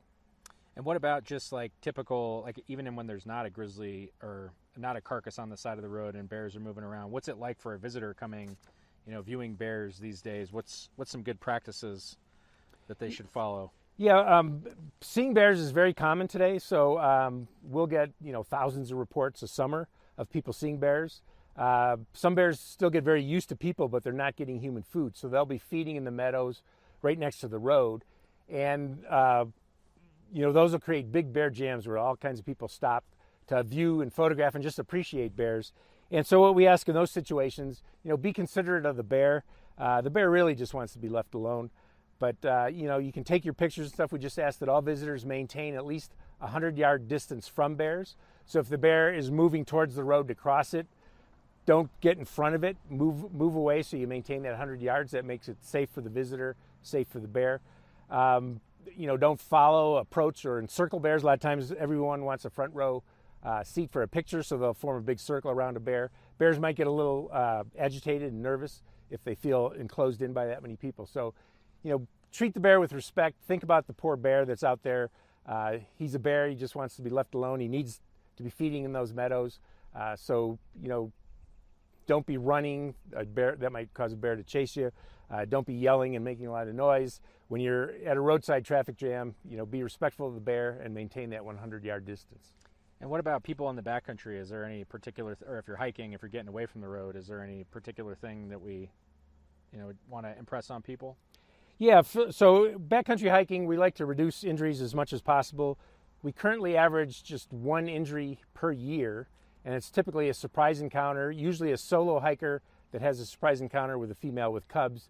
And the female, she believes that the hiker's a threat to her cubs. She just wants to neutralize that threat, gather up her cubs, and leave. So you can reduce the odds significantly by, first of all, hiking in larger groups. So groups of 3 or more people are rarely ever injured by bears. So if you can just find 2 friends to hike with, you'll have significantly reduced the odds of being injured by a bear. Then when you're hiking, we ask everybody to carry bear spray. Bear spray is a very cost-effective method of diffusing aggression in bears. So it's a hot pepper solution that you spray out of a can if a bear's charging you. So we recommend that everybody hiking in the backcountry carry bear spray and know how to use it. And then another very cost-effective way of reducing the odds of being attacked by a bear in the backcountry is to make noise, especially in blind spots on the trail. So if you're coming up over a hill or around a tight corner in dense vegetation regrowth, give a couple shout outs, hey bear, just so the bear hears you coming so it has time to leave and disperse before you come around the corner and surprise it. If you do encounter a bear up close, what we recommend is, first of all, try slowly backing away. Often by putting a little bit of distance between you and that female with cubs, it'll diffuse the situation. Now that doesn't mean turn and run, because bears chasing that run. They're very predacious on elk calves, so they're used to running down things that run away from them. So you want to just slowly back away, and again, that distance you're putting between yourself and the female will often diffuse the situation. If the bear becomes agitated and charges, then you want to stop and stand your ground. By standing your ground, you're showing the bear that you're willing to defend yourself. And most of the time, if you stand your ground, the bear's going to either stop the charge short or veer off to the side at the last minute. And it usually won't follow through and make contact. Anytime you have a bear charging you, when it's 60 feet or closer, that's about the range of bear spray. So bear spray goes about 30 feet. But so when the bear's about 60 feet away, it's coming very fast. You want to start spraying, put a big cloud of bear spray in front of you, so the bear has to run through that cloud of bear spray, and then just keep emptying the bear spray into the bear's face. And bear spray is over 90% effective at stopping aggressive behavior in bears. Awesome. So so we talked about the past and the present, and so I guess what are your hopes, for the future of bear management in Yellowstone National Park? What sort of things are we working on? Well, we think with the way that our climate is warming, that our foods are going to change some. So we might lose some bear foods. We could gain some bear foods. Some bear foods are probably going to be less abundant. Others might become more abundant. So we really have to keep a close eye on this population. And again, bears, they're an omnivore generalist. They eat a lot of different things. Bears used to occupy habitat all the way from the Arctic Circle down into Mexico. So they're capable of surviving in a lot of different vegetation types, which actually that will help them with climate change, because they can survive in a lot of different climates with different vegetation. But they're always very vulnerable to human-caused mortality. So we're going to have to continually try to figure out ways to keep human-caused mortality to an absolute minimum in this ecosystem to try to keep try to conserve our bear population. And how far away are we from all of the food storage containers in the park right now? Yeah, with food storage containers, we currently have a bear pole or a food storage locker in all 300 of our backcountry campsites. And in the roadside car campgrounds, we have about 1,100 bear boxes installed, and we have about 2,000 campsites in the park. So we're probably still about 3 or 4 years we'll finish putting a bear box in every campsite in the roadside car campgrounds. Awesome. That's good. So before we sign off, as someone who has worked in Yellowstone with bears for nearly 40 years, I feel like there might be some sort of a cool story or anecdote that you tell with friends when you're sitting around a campfire or something like that. I was curious if you have a story off the top of your head that you might share with our audience. Well, yeah, boy, in 40 years I have a lot of stories.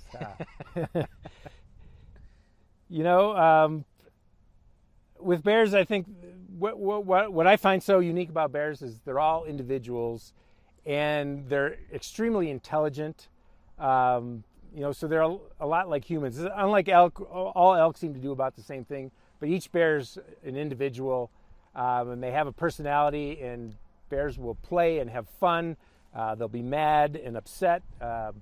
So it's just never a dull moment with bears, and they'll always surprise you. And in a lot of ways, they're actually very predictable, though, in how they respond to humans. I think park visitors are much more unpredictable than bears are. All right. Well, we'll jump back on here. With that, I want to thank Carrie for joining us today for the next installment of our 150th anniversary video series. Thanks for talking to us about the past, present, and future of bear management. And thank you for your support for Yellowstone National Park, and we'll see you at the next video.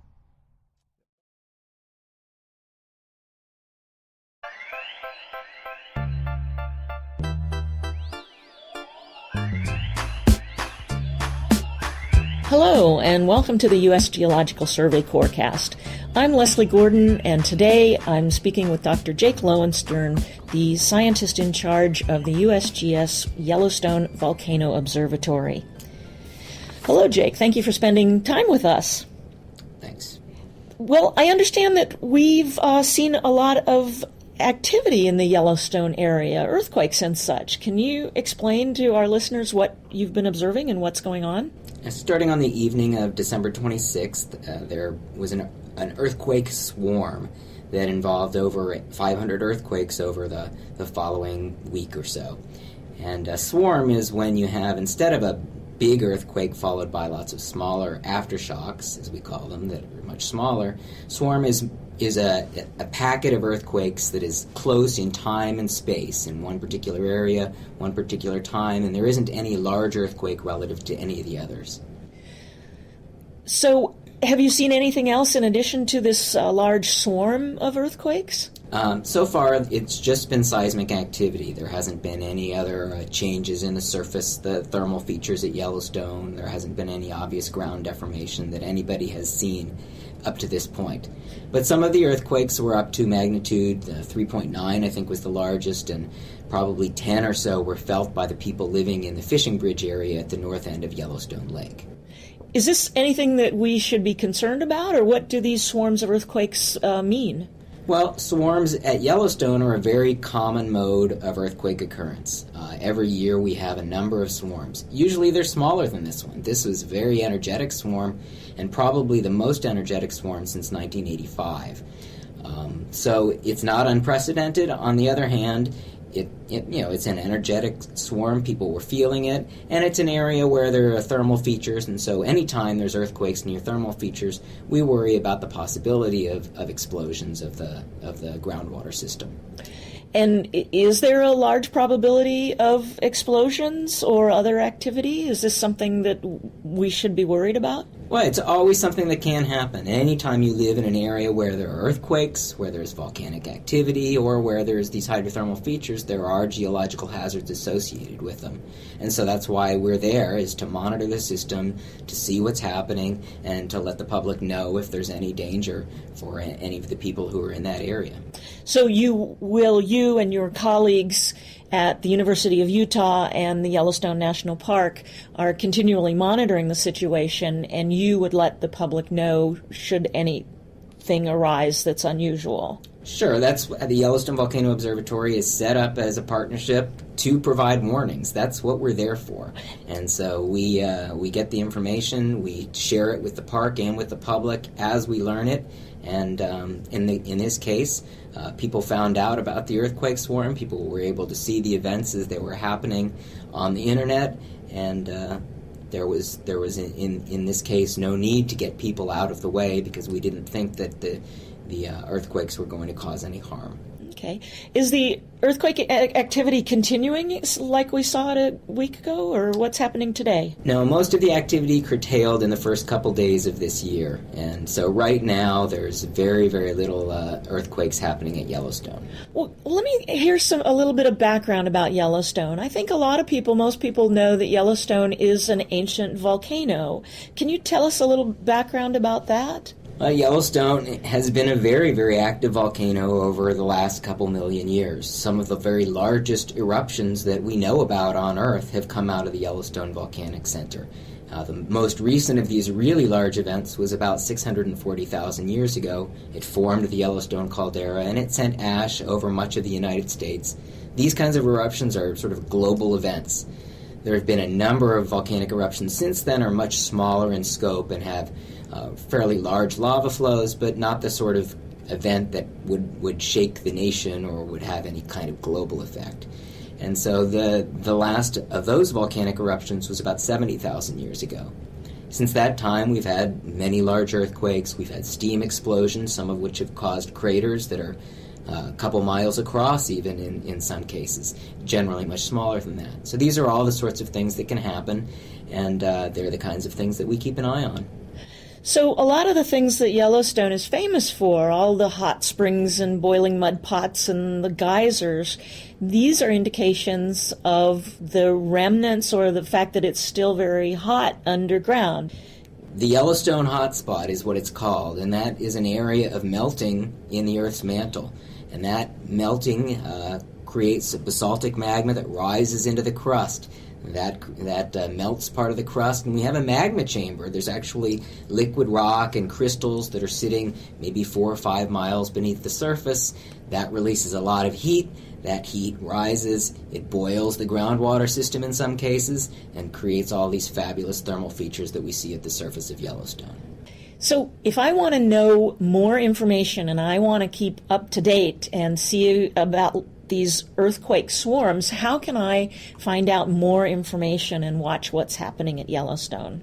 Well, there's a number of places. One is the Yellowstone Volcano Observatory website, but also we are using the data provided by our partners at the University of Utah. They have a website that shows all of the seismic data, and then the USGS Earthquake Hazards Program also mirrors the earthquake data from the University of Utah. So all of these locations will provide you with up-to-date information on earthquakes at Yellowstone.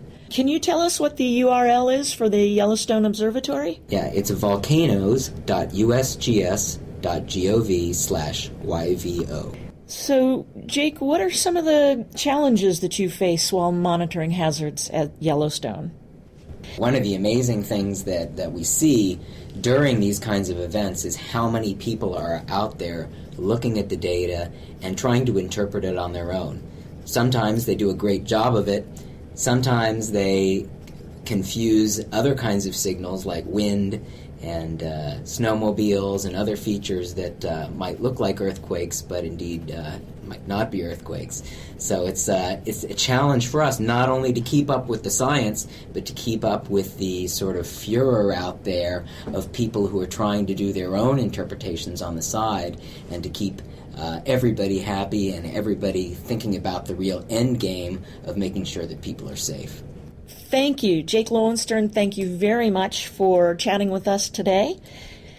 Thank you, our listeners, for tuning in to the Corecast. For links and other resources about current activity in Yellowstone, please go online to www.usgs.gov/podcasts or volcanoes.usgs.gov/YVO. Corecast is a production of the U.S. Geological Survey, Department of Interior. Until next time, I'm Leslie Gordon, and thanks for tuning in.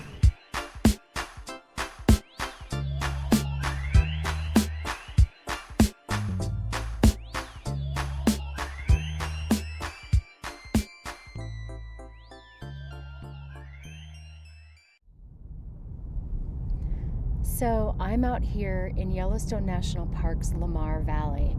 I'm not too far from the Lamar Ranger Station, or what was historically known as the Buffalo Ranch. And I gotta say, this is absolutely my favorite place in the park. It is gorgeous. It's this wide open valley surrounded by grassy hills, sagebrush, and some high mountains off in the distance. And right now in midsummer, it is covered in bison. There has to be several hundred animals out here right now. It's just a really impressive sight.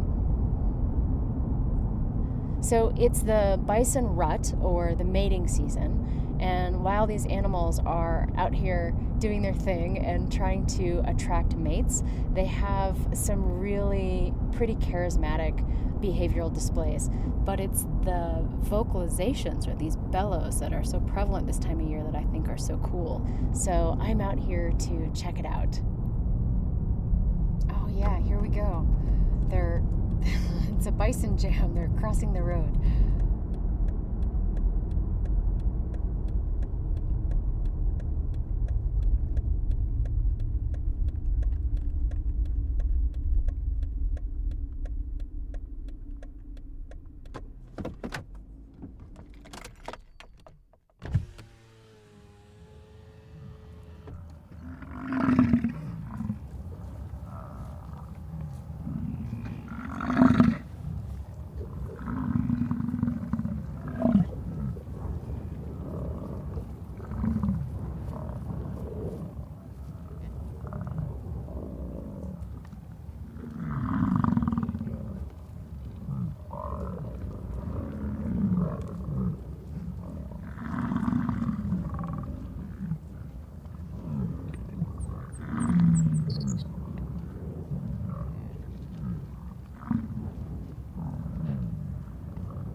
It's the males that are making that grunting noise, and every time they do it, they stick their tongues out. So it's just the wildest thing to watch.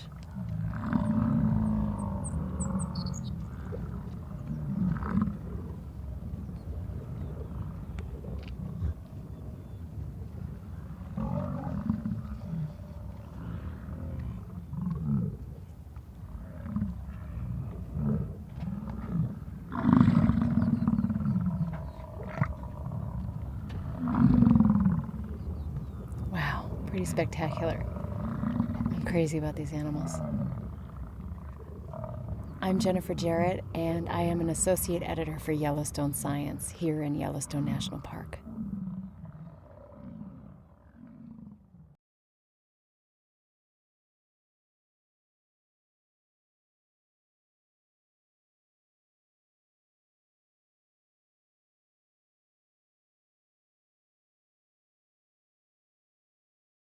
Yellowstone is the world's first national park, and everybody in America is very proud of that.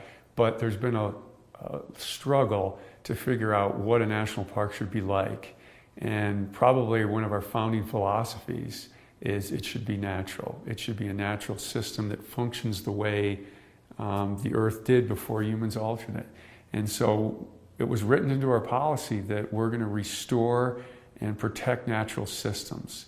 And the early managers of Yellowstone didn't really know what natural looked like. So we've been struggling towards natural our entire history, and that definition has evolved.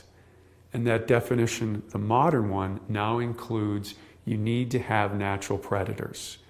And so we tried to eradicate them: wolves, cougars, coyotes, bobcat, lynx. We did that in the early part of the 20th century because we thought that was the ideal. We didn't have a complex mindset about policy in terms of natural.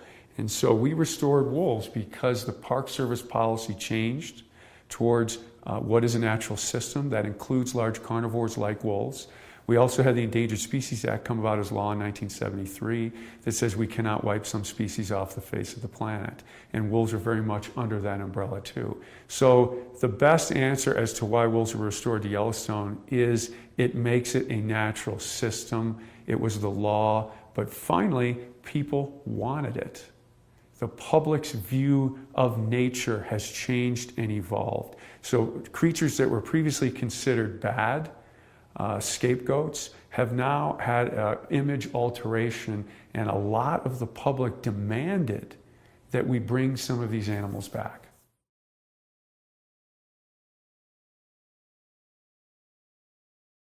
Well, most ecosystems are best when they're balanced. And I think it's safe to say that Yellowstone, without wolves and other carnivores, now keep in mind, cougars were also eliminated and they came back on their own, and bear numbers declined, and that affected the balance of the ecosystem. And so ecologists refer to this as biodiversity, but emphasize the word diverse. Having a lot of different kinds of things at moderate numbers is better than having a lot of any one thing. And prior to wolf recovery, we had a lot of elk, we had a lot of coyotes, and we had very little things like willow and aspen and songbirds and beavers. And so the entry of wolves and other carnivores, because bears have increased and cougars have come back too. So now we're a carnivore-rich system, and we've restored that top layer of the system. So really the simplest way to look at it is all the parts of the system now are in place, and they're interacting differently. And I hesitate to use a value judgment laden word, but it's healthier this way than we had certain parts of the system before that were absent.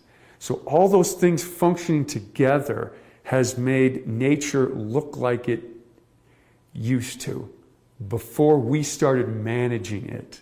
And those management intentions were good. We just didn't know enough about it. And so we have this makeover in Yellowstone now. We've brought carnivores back, wolves being the most high profile, and it's changed the way Yellowstone looks.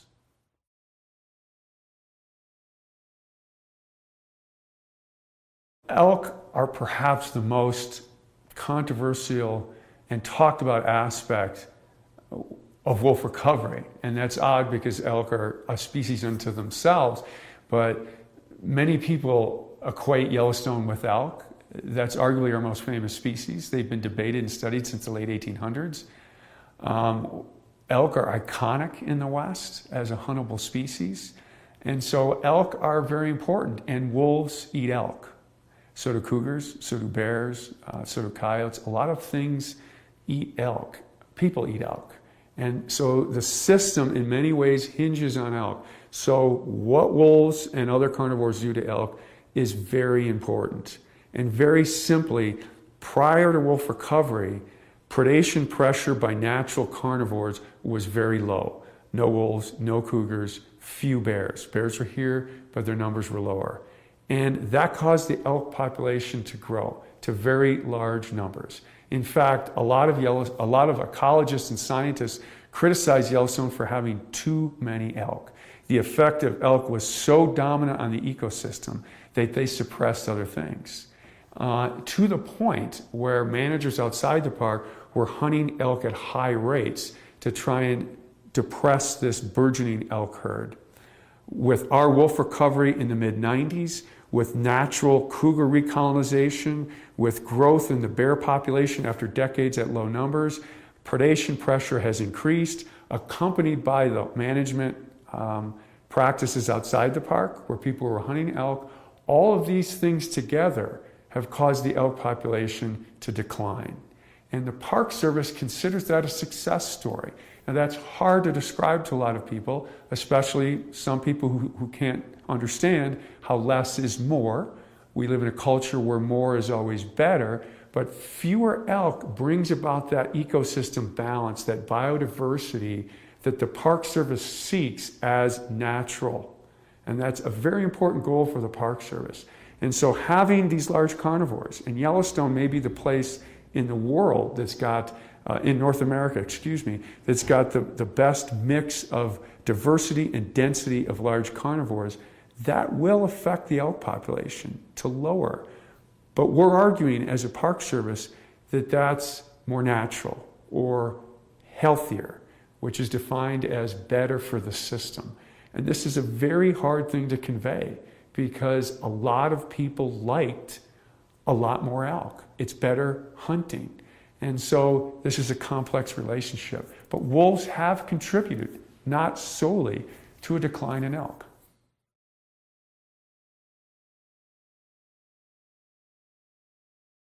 Perhaps the most commonly asked question about wolf recovery is that, did we reintroduce the wrong wolf?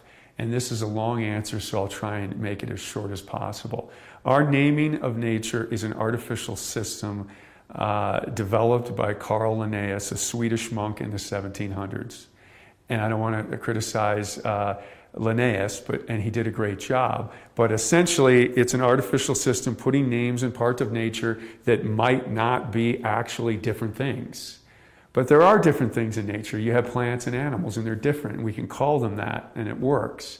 And his system really works very well until you get down to the very finest levels of naming, of distinction. That's the subspecies level. You have species, and then below species you have subspecies. And wolves are the worst example of the subspecies concept. The leading wolf biologist in the world does not believe that subspecies even apply to wolves. And why is that? You get different subspecies, and originally there were 24 different subspecies of wolves. Now there are 5. It's constantly being reduced. And of course, this prominent wolf biologist thinks there should be none. But how do you get different kinds of things in nature? Different populations become isolated so they no longer interbreed. When they don't interbreed anymore, the genetics become different. When the genetics become different enough, they become different things. First subspecies and then species. Wolves always get around, and it's very hard to isolate 2 populations of wolves. Very hard. Nothing stops a wolf. Not a mountain range, not a river, sometimes not even oceans. The wolves here immigrated to Asia and back. They're very good at getting around, so you don't get much isolation. The best genetics show that wolves in Mexico to wolves in the Arctic are on a continuum of change from south to north. So there's no place we can go in and say, this group of wolves is different from that group. That's a genetic analysis. And the Mexican wolf can interbreed with the Arctic wolf very capably. So did we reintroduce the wrong thing? No. Were the wolves that we put here slightly different from the wolves that existed here 100 years ago? Probably. Nature's always changing. We looked at the weights of the handful of wolves, 31 from Canada, which is a very small number, and they were slightly larger than the wolves that existed here 100 years previously, 6 to 8% larger. That is well within the natural variation of wolf size across the continent. So despite this frequently asked question that these Canadian wolves are unnaturally large and they're therefore at a very big advantage to killing these elk because these elk aren't used to such a large predator, of all the arguments not to have wolves, and there are some good ones, they're tougher to live with, that's an absolutely good argument. The idea that we put something in here that's exotic or different is perhaps one of the weakest.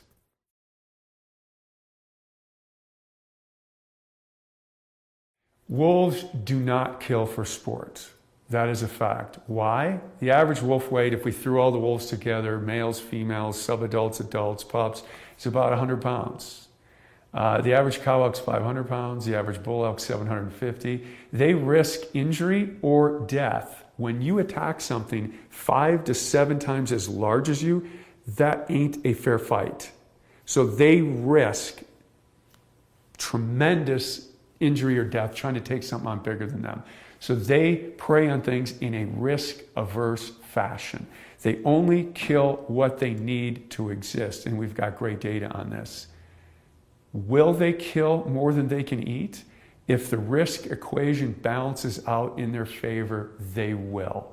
What does that mean? Late winter, belly deep snow, elk are weak, they'll kill more than they can immediately eat, but underline the word immediately.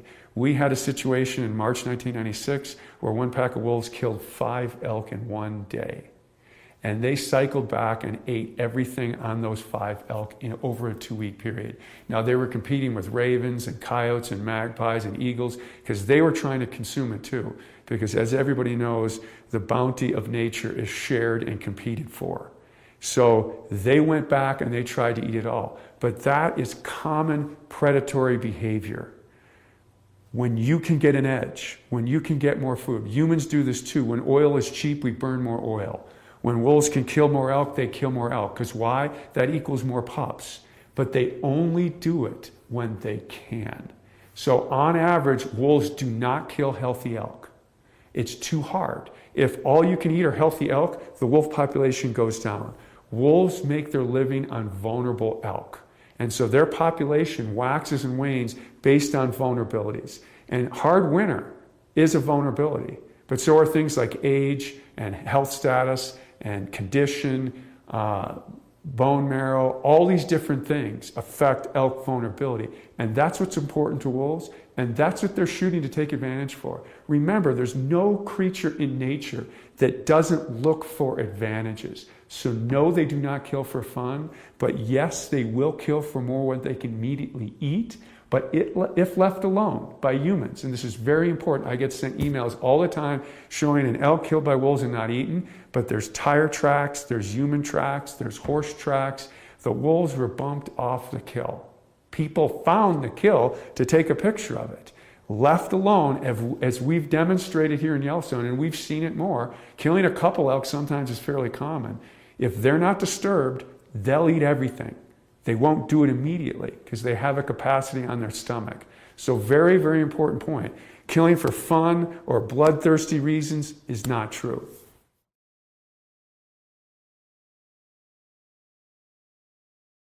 People should not be afraid of wolves. There are three primary reasons that people are against having wolves on a shared human landscape. One is they compete with us for wild prey. That's valid. That's true. Two, they occasionally kill livestock. It's rare, but it does happen, and then that's valid too. The third reason is there's a human safety threat, and that is largely overblown. During the entire 20th century in North America, there were about, and I'll be off by one or two, 20 attacks on humans. None of them were fatal. All of them dealt with habituated animals, usually fed food. And we're very concerned about that in the park. When you feed an animal food, it loses its natural fear of people and it can become dangerous. But very different for wolves compared to bears or cougars. They never attack a person on their first encounter with a human. So the first time a bear encounters a person, a sow with a cub, or a cougar encounters a person, they might attack. And bear fatalities and cougar fatalities are much greater than wolves. Wolves always have to overcome their natural fear. I don't know where it comes from, but they have a natural fear of humans. They've got to overcome that. That's usually through habituation, typically food conditioning, but not always. Of those 20 attacks that were recorded, some were habituation just through exposure, from being around people in a non-threatening way. So wolves have to overcome this natural fear, and then they may attack. 6 of those attacks were bites from Alaskan pipeline workers feeding them part of their lunch. So 6 of those 20 attacks were from that. Since that paper was published, there have been 2 fatalities, and both of those wolves probably were food conditioned. Some were dump wolves, and others lived around a logging camp. And so those animals, those are examples of wolf fatalities. So it can happen, but it's extremely rare and less likely for other carnivores.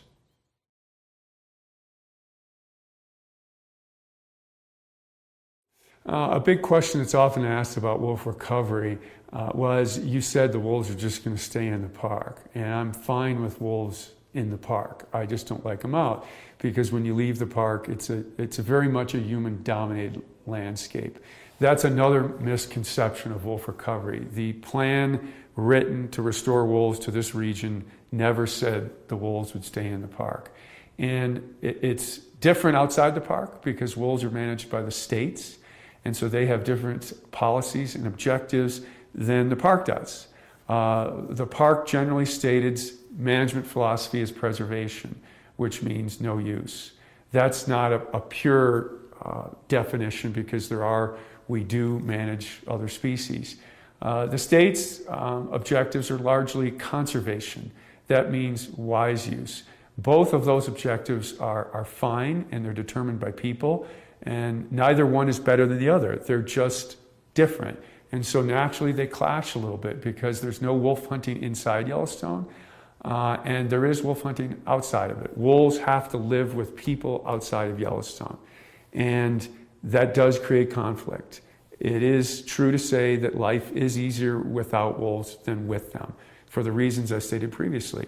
They can compete with us for elk and deer, and they do occasionally kill dogs and livestock. And so they need to be managed outside the park, and that's okay. That's part of it. And there's some data, although other researchers are questioning this, that if species are hunted or if species that cause a problem can be immediately dealt with, social tolerance increases. So inside Yellowstone, we don't have to deal with those issues. We don't have to deal with issues of predation on pets or livestock, or taking elk inappropriately because I wanted to get that elk. So we have a different approach, but both approaches are okay and occur in different areas. So this is a very common situation for wildlife management across North America. Animals go over political boundaries and they're subjected to different management regimes, and that's the way it is, and that's okay for wolves too.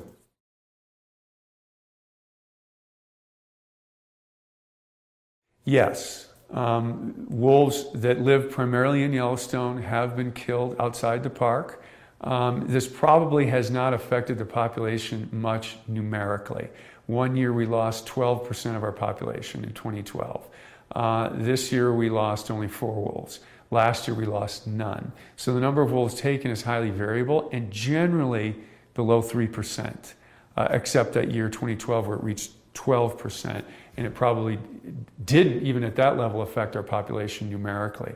But what's important, and the reason my answer to that question was yes, is the Park Service mission is to manage for a natural population. Wolves are very social animals, so they have a social network that's important to how they function as a pack or a family. And we don't have as much information on that social functioning as we do about their population numbers.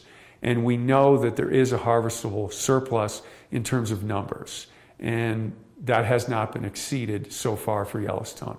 But there are some questions if you remove a key wolf in the pack, a high-ranking individual, so to speak. What's the impact on that pack? Or a second-ranking individual. What does that do to pack dynamics? In one case, it caused the pack to split apart.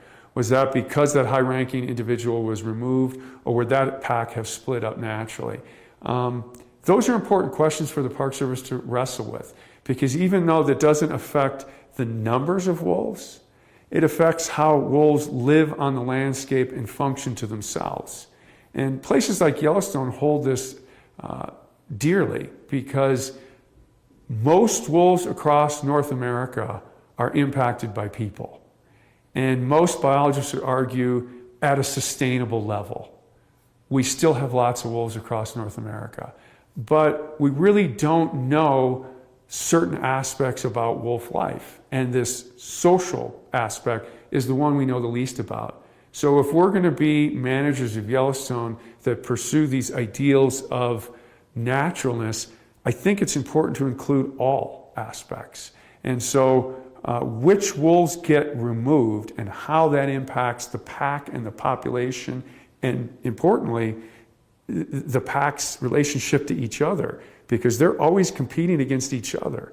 And if one pack loses some key individuals, we know that the individual makeup of packs affects how they compete with each other. It also affects how they prey on elk. We know big males are important to helping take down elk. So those are questions we're wrestling with. So to say removing wolf has no impact on the wolf population, you have to qualify what you mean. Are you talking numeric or are you talking social? And we're still looking for those issues, for those answers.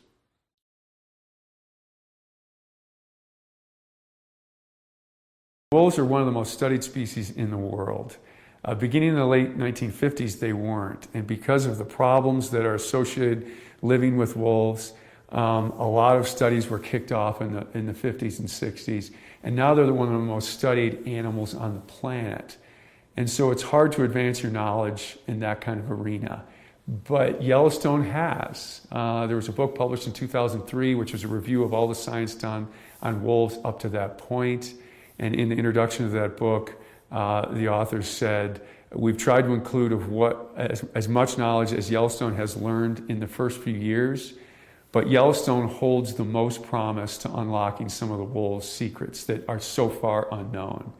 And I think Yellowstone has done that, and that's because, and this is somewhat controversial, we've had a good radio coloring record, so we're able to follow individuals and packs. The park is big, but it's more accessible than, say, northern Canada or Alaska.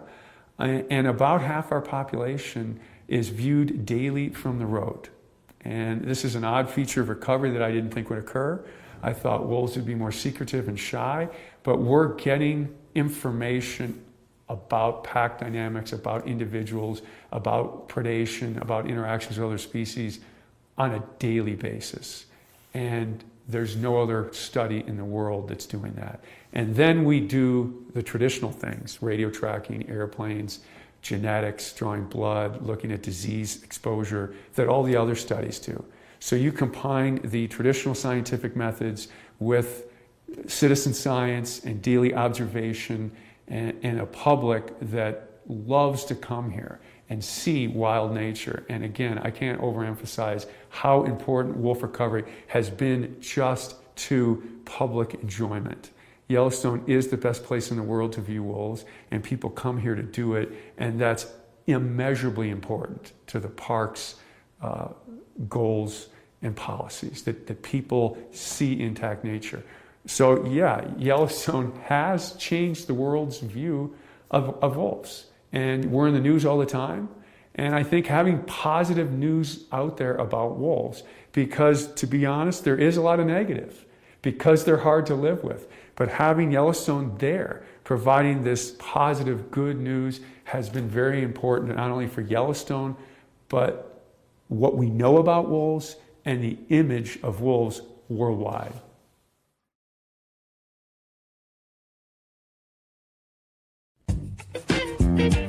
Welcome to Core Facts, where we're always short on time and big on science. I'm Brian Campbell.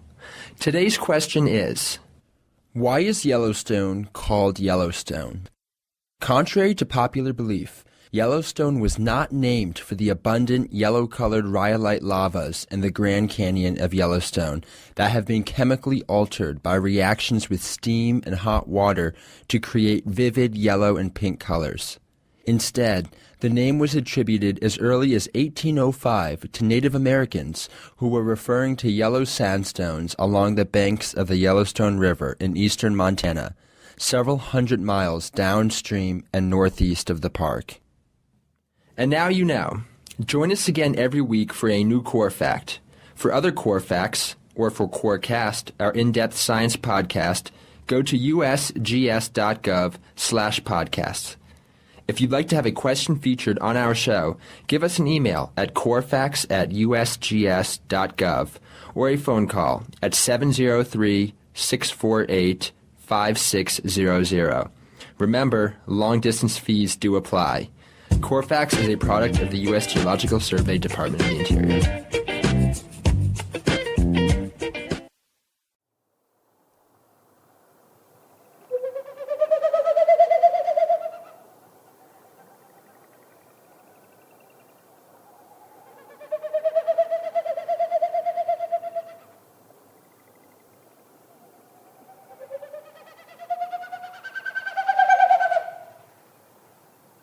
So it's not really a vocalization. It's not a call. What you heard is a Wilson snipe doing its territorial sound, but it's made with its wings and its tail.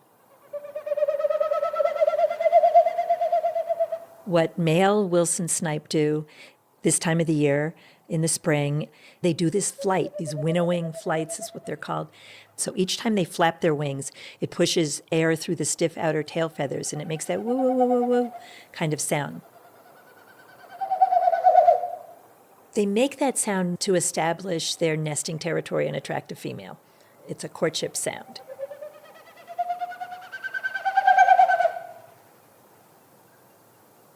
I've had people describe it to me in various ways. They sometimes think it's an owl. They're not sure what it is. Some people think it's a motor noise.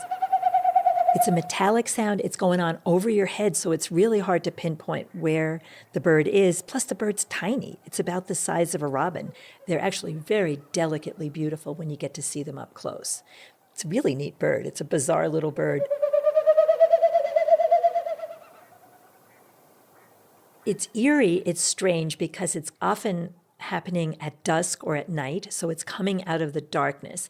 That's what's fascinating, is that it happens at a time that's sort of magical. I always think of dusk as magical because almost anything can happen. Your imagination kind of goes wild. And when you hear sounds out of this semi-darkness, they seem ethereal, otherworldly, wild, and they are. And it's neat. We use other senses. I love when we use more than just our eyes.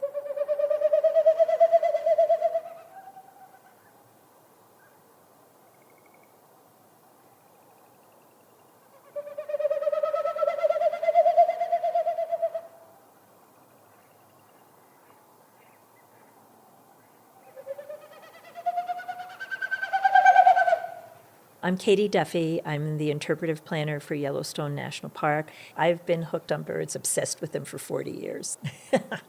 I'm an addicted birder. This is Yellowstone National Park. Thanks for listening. From Yellowstone National Park, where the bluebirds are back and there's snow in the forecast, this is that Scott guy you know and love with a brand new episode of This Week in Yellowstone.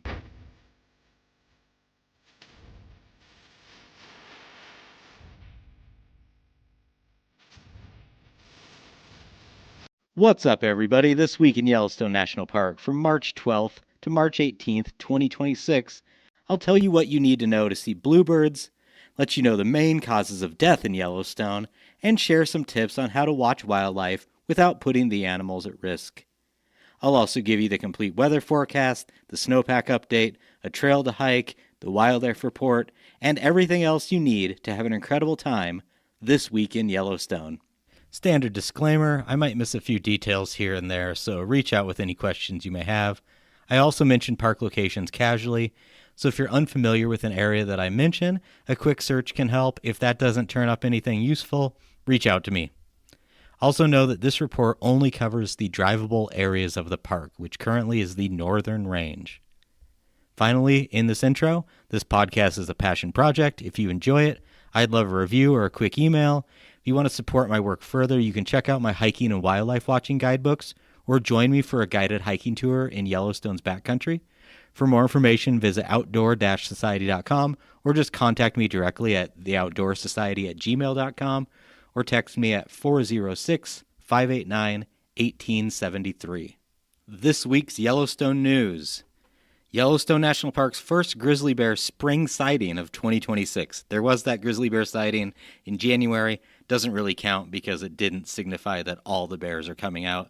This bear sighting signifies that all the bears are coming out. Here's the blurb from Yellowstone National Park. On March 9th, Yellowstone National Park biologists working in the northern part of the park reported seeing the first grizzly bear of the spring season. The bear was observed in the backcountry, scavenging on a bull bison carcass.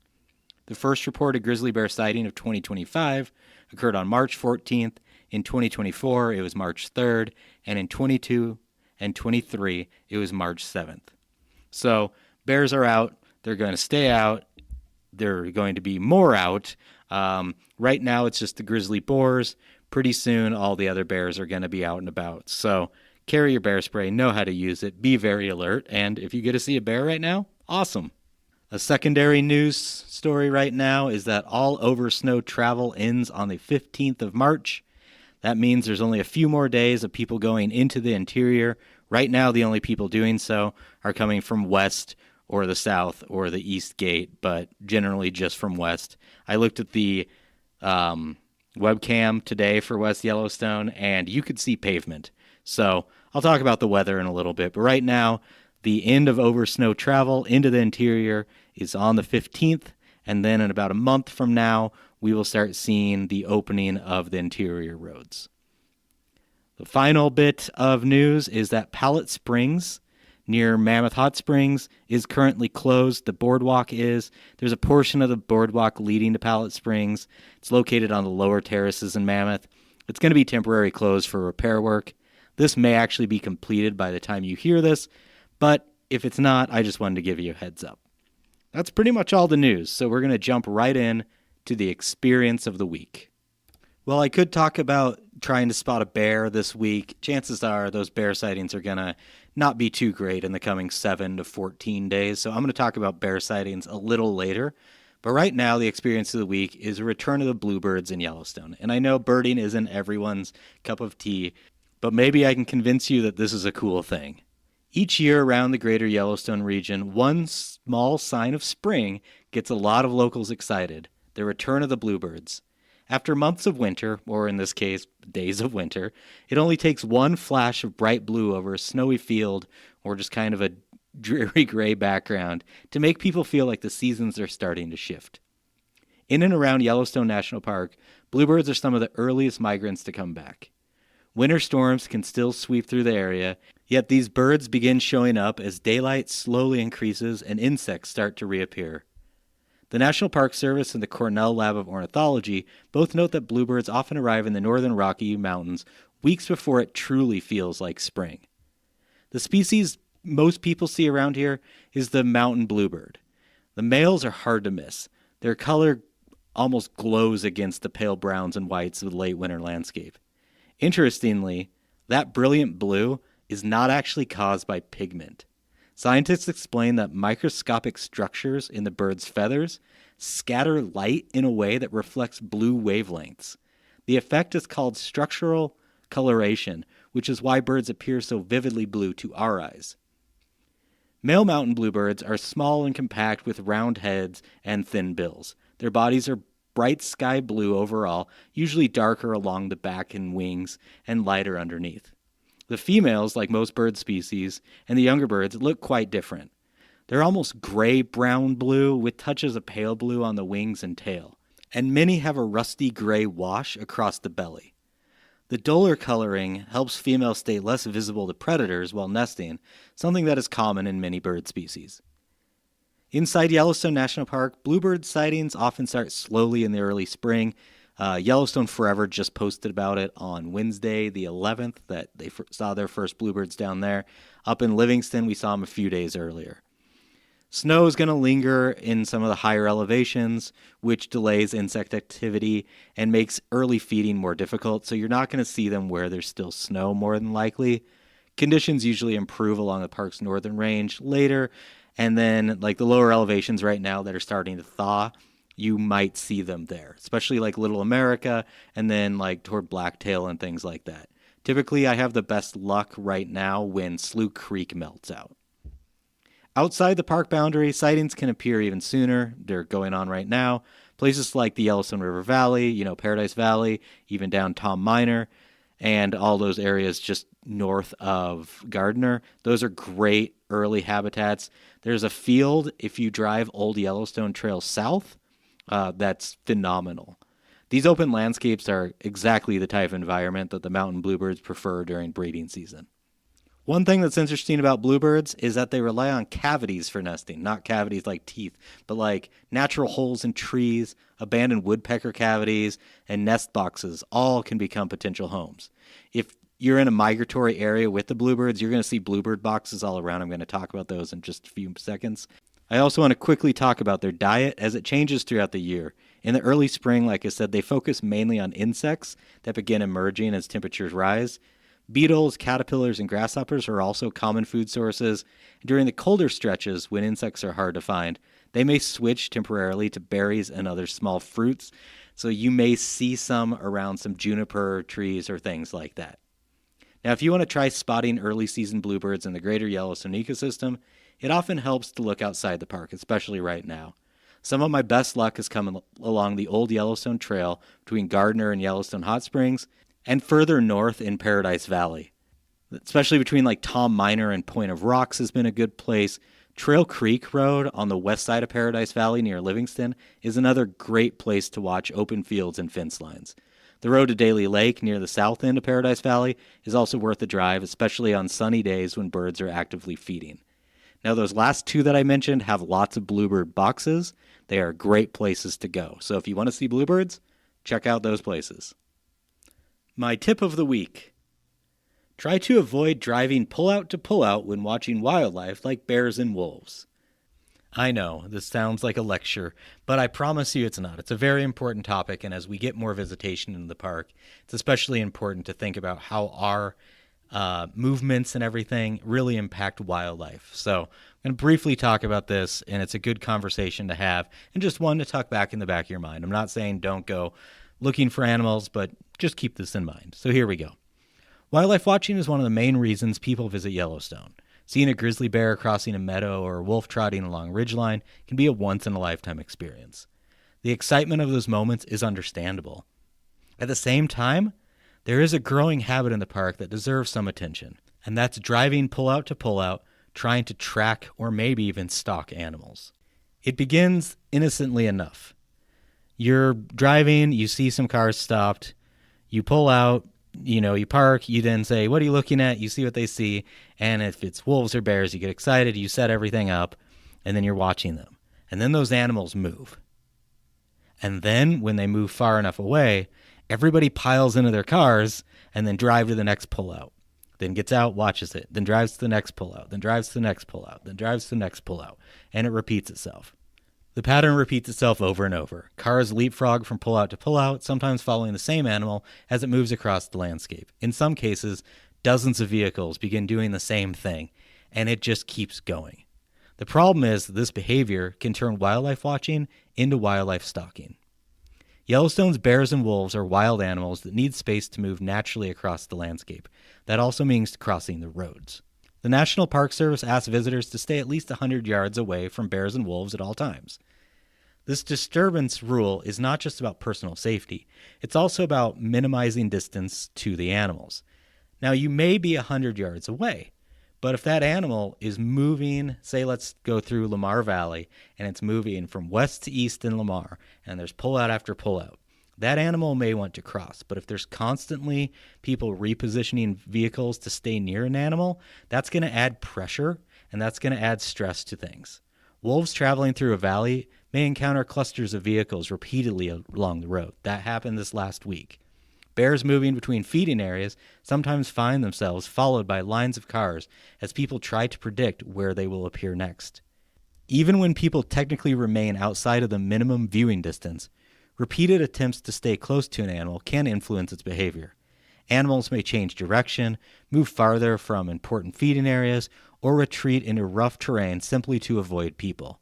It also, if they have babies, might stress those small animals and then increase the stress on those mothers trying to protect it, which could create a problem. There's also practical concerns for visitors. When drivers rush between pullouts, traffic becomes unpredictable. Sudden stops, U-turns, and crowded turnouts create safety issues along the narrow roads in the park. According to National Park Service safety guidance, traffic congestion around wildlife is one of the most common hazards in the park. Now, going pullout to pullout is very tempting to do. I won't sit here and say, oh, I'm better than this. I have done this. I'm working hard not to do it because I'm trying to make a better experience. And so I'm trying to encourage other people to do this as well. A better approach to doing this is surprisingly simple. Instead of chasing the animal from turnout to turnout, just pick a place, watch, and stay there a while. Once the animal leaves that area, you don't need to go chase it. You had your experience, and it's great. Even if you see guides and members of the wolf watching community constantly moving for this, know that this isn't the best practice for reducing stress in human interactions with wildlife. Wildlife behavior can sometimes reward patience. Wolves may disappear for an hour, and everybody will rush to see if they can see them, and then they'll suddenly appear on a ridgeline just right near you again. Bears that vanish into the brush sometimes just wander back into view later. Also, remaining in one place gives you an opportunity to kind of connect with other people in the park. One of my favorite things to do is once you see wildlife and it goes away, just sit and chat with people. You might have conversations with guides, you might have conversations with other wildlife watchers, and those can turn into informal lessons about animal behavior, migration patterns, and the best recent sightings. This is the best time to get knowledge about the park, is just to hang out and chat with people. It also is just a good thing to do in the park because we're all in the park for the same reason.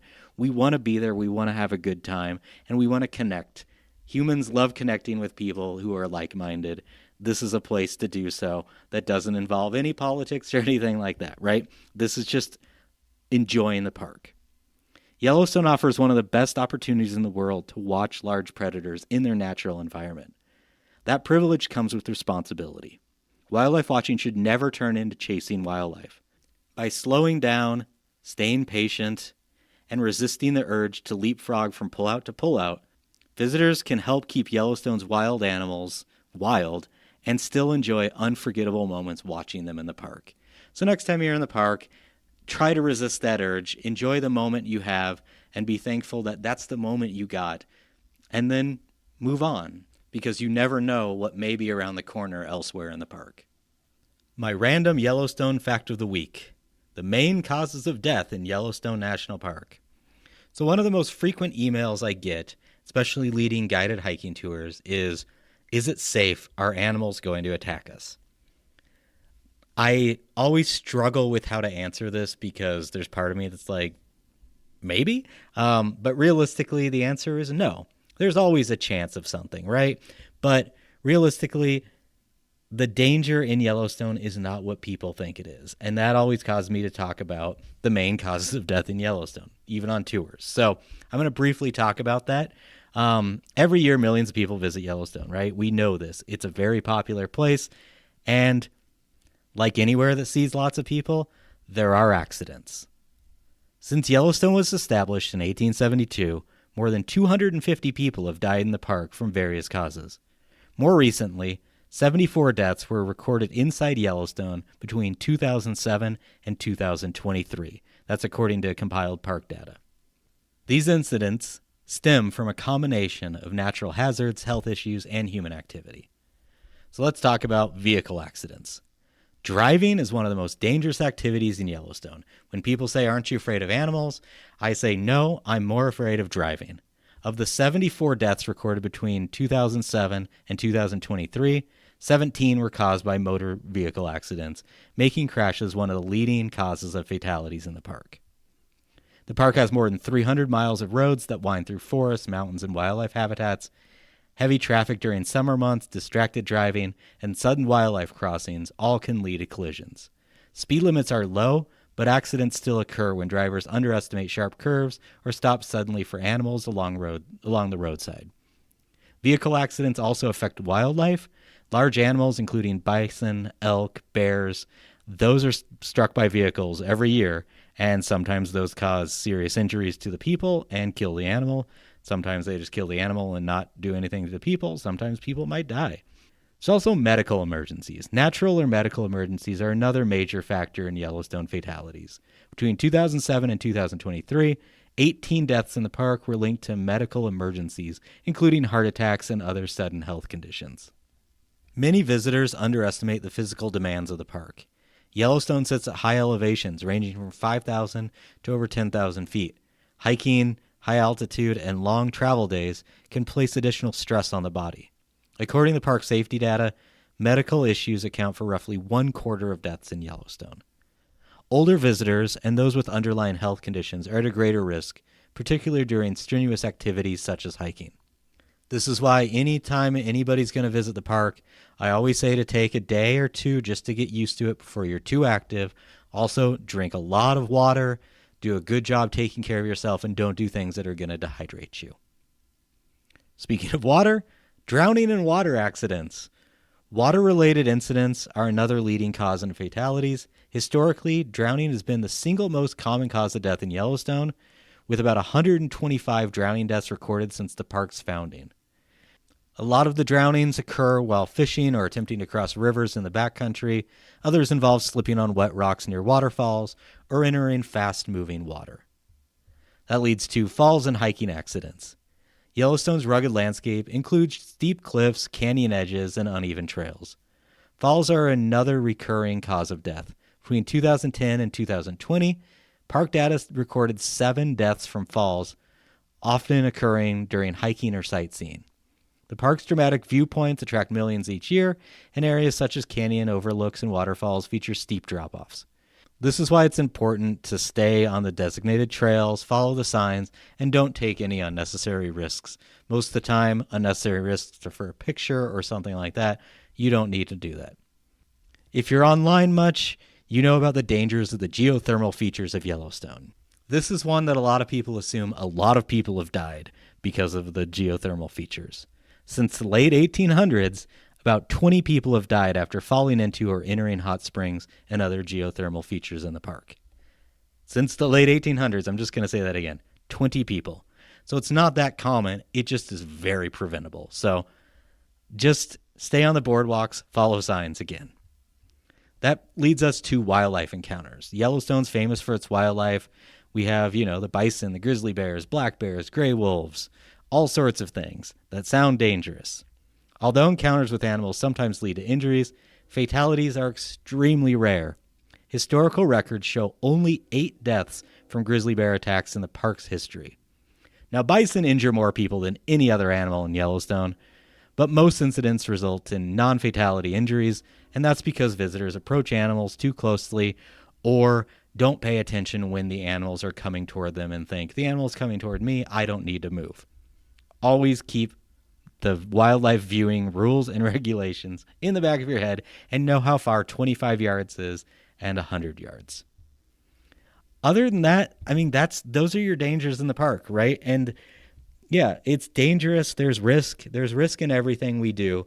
And to let fear maybe stop you from something, especially when the percentage and chance of anything happening is so low, that is something that I really try and talk about during my tours.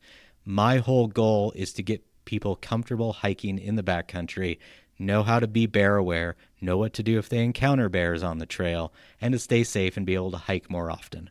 So if you want to do that, book a tour with me. Happy to talk about this via email or in person as well.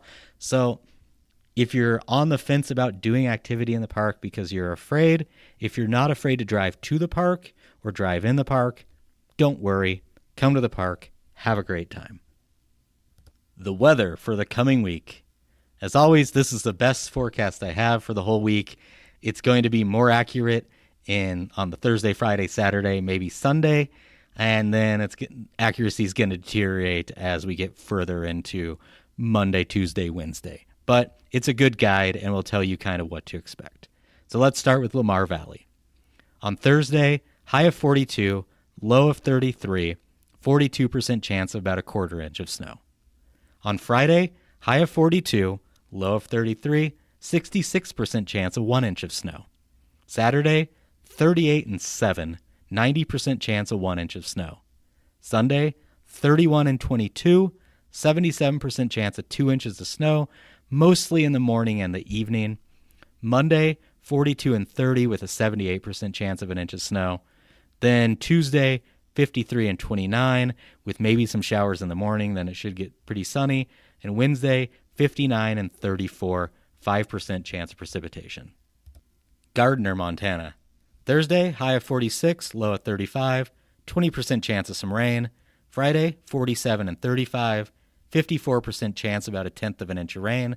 Saturday, 42 and 11, 87% chance of about 3/4 of an inch of snow. Sunday, 35 and 25, 66% chance of about an inch of snow. Monday, 46 and 32, 67% chance about 3/4 of an inch of snow or rain.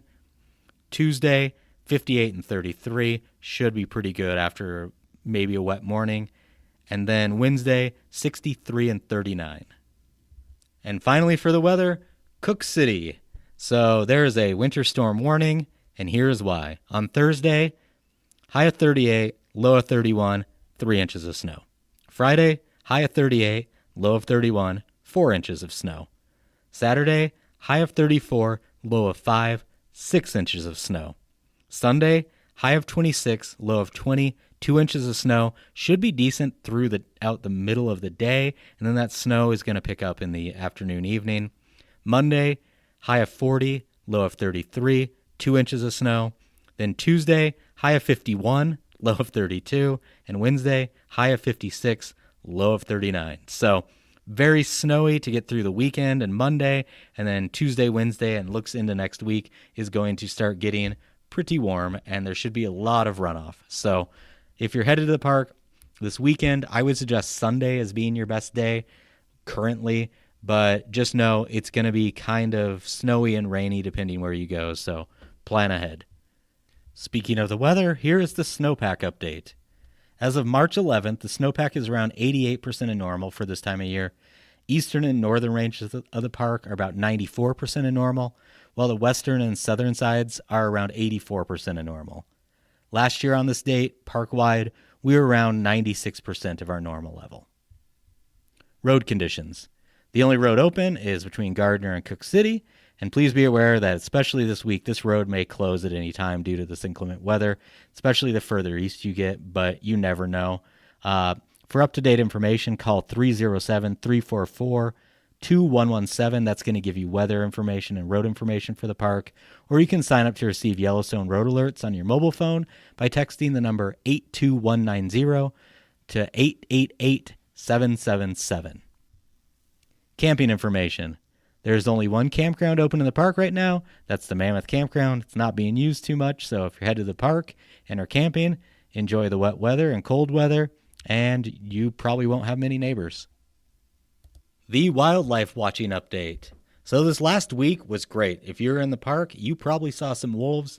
As I mentioned in kind of my park etiquette about like how not to deal with driving pull-out to pull-out and all of that, there were some wolves that were very close to the road. Some people had amazing experiences. Some people were trying to drive back and forth. There were some people controlling traffic, and that was good. But as things like this continue and more people are there, it's going to get harder and harder to kind of shut things down until rangers are fully staffed. We're in this weird in-between. So just wanted to mention that. If you are headed to the park, I would still, if you want to see wolves, head to Little America and Lamar Valley, see if they're out there. They've been putting on quite the show the last few days. That could continue, especially with the snow coming in. The snow is probably going to force some animals down in lower valleys, and that could be good for wildlife watching. Bison-wise, you're going to see a bunch of them, Little America, Lamar Valley, a couple spread out throughout the park, but generally further east you get past Tower Roosevelt Junction. That's where you're going to see the most bison, probably, unless they go back to the hills, which I doubt they will with the snow. Moose have been spotted again near Soda Butte, Cone, and then out toward Pebble Creek and out closer to Cook City. There's been some foxes that have been putting on a show out near Cook City as well. Bluebirds, like I said, are going to be out more towards that north entrance and up toward Livingston through Paradise Valley. Out the north entrance, pronghorn have been congregating again. They're just waiting for some snow to melt to go in.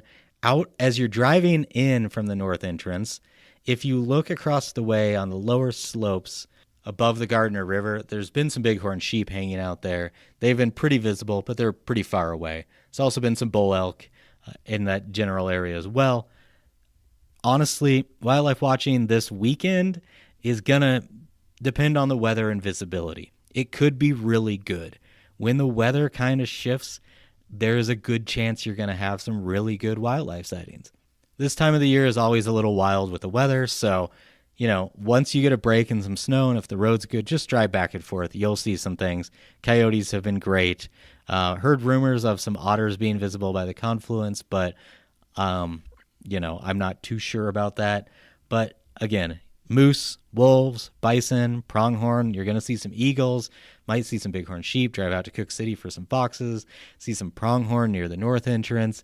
It's kind of a great time. So best of luck. If you need tips, consider reaching out to me, or if you want more concrete information that you can read, I do have a guidebook based on my entire life of watching wildlife in Yellowstone, Outdoor-Society, or reach out to me directly. I can send you the link.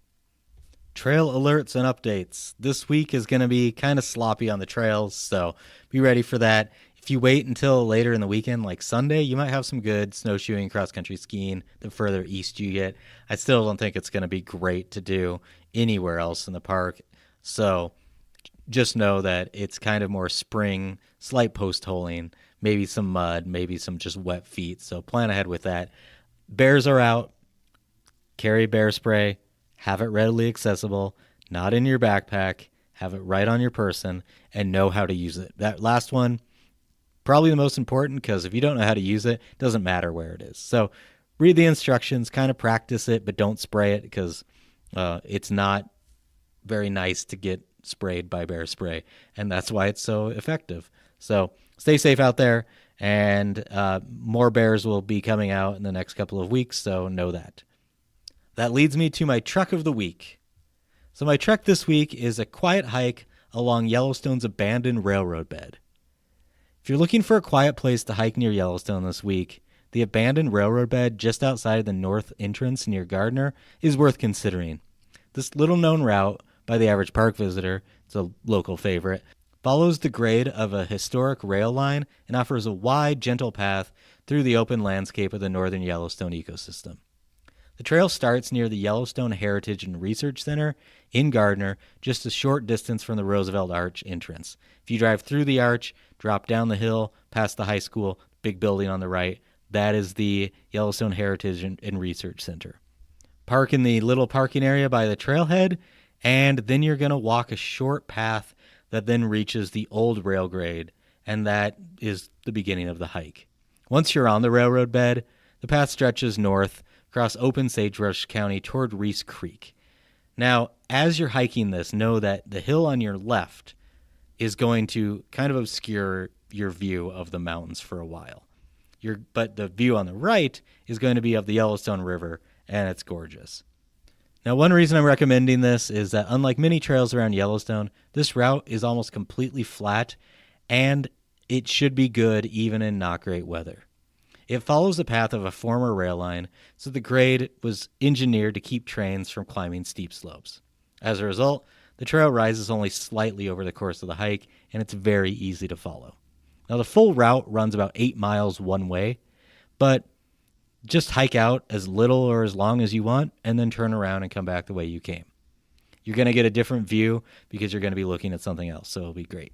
Along this trail, you're going to have really good views of eventually Electric Peak once that view as you're hiking out to your left opens up. You're going to have the Yellowstone River. You're going to be going through sagebrush flats and grasslands. There's going to be pronghorn out there, bluebirds. There's going to be maybe some deer, maybe some elk, maybe a couple coyotes. I saw one there the other day, and it's just a really nice thing. The open terrain, like I'm saying, is a good place to spot wildlife. Bison could be there, probably not this year, but some years they are. Elk, pronghorn are there, and you're going to see them both near and far from where you're walking. Later in the year, this is a spot where you might be able to see some black and grizzly bears, but probably not. But always carry bear spray and stay alert. Another reason this trail stands out is it's really quiet. The trail skirts the park boundary and sees very few people, and it gives you a chance to experience the landscape in a peaceful setting. It's a local favorite this time of the year, and after walking above the Yellowstone River, watching for birds and other wildlife, it might just become one of your favorites when you're in Gardner. The railroad bed itself is a reminder of how visitors once traveled to Yellowstone. In the late 1800s and early 1900s, trains carried tourists to gateway communities like Gardner. From there, visitors continued into the park by stagecoach and later by car. As cars became the dominant form of travel, these rail lines around Yellowstone were abandoned. The tracks were removed, but the raised gravel grades remained, creating wide corridors that now work well as recreational trails. Today, hikers can follow the same route of the trains that once carried those early visitors to the park. The surface is going to be mostly compacted dirt and gravel, and it's wide enough to walk easily. There are a couple washout places, but nothing to be concerned about at all. Sturdy shoes are a very good idea. Don't do this in like sandals or things like that, especially now. And if you are checking it out this week, be ready for mud. While it will be annoying, it's not going to be bad enough to take away from the beauty and solitude of this hike. The northern Yellowstone ecosystem is drier than much of the park, and so that mud may not be terrible, but with the amount of rain and snow, it could be annoying in places like I said. Just prepare for it, you'll be fine. The long views of the river and then the mountains once you get around the hills, the quiet surroundings and the gentle terrain make this abandoned railroad bed trail a different kind of Yellowstone experience. It's for anyone that's looking to stretch their legs outside the park's busy corridors by just having a peaceful walk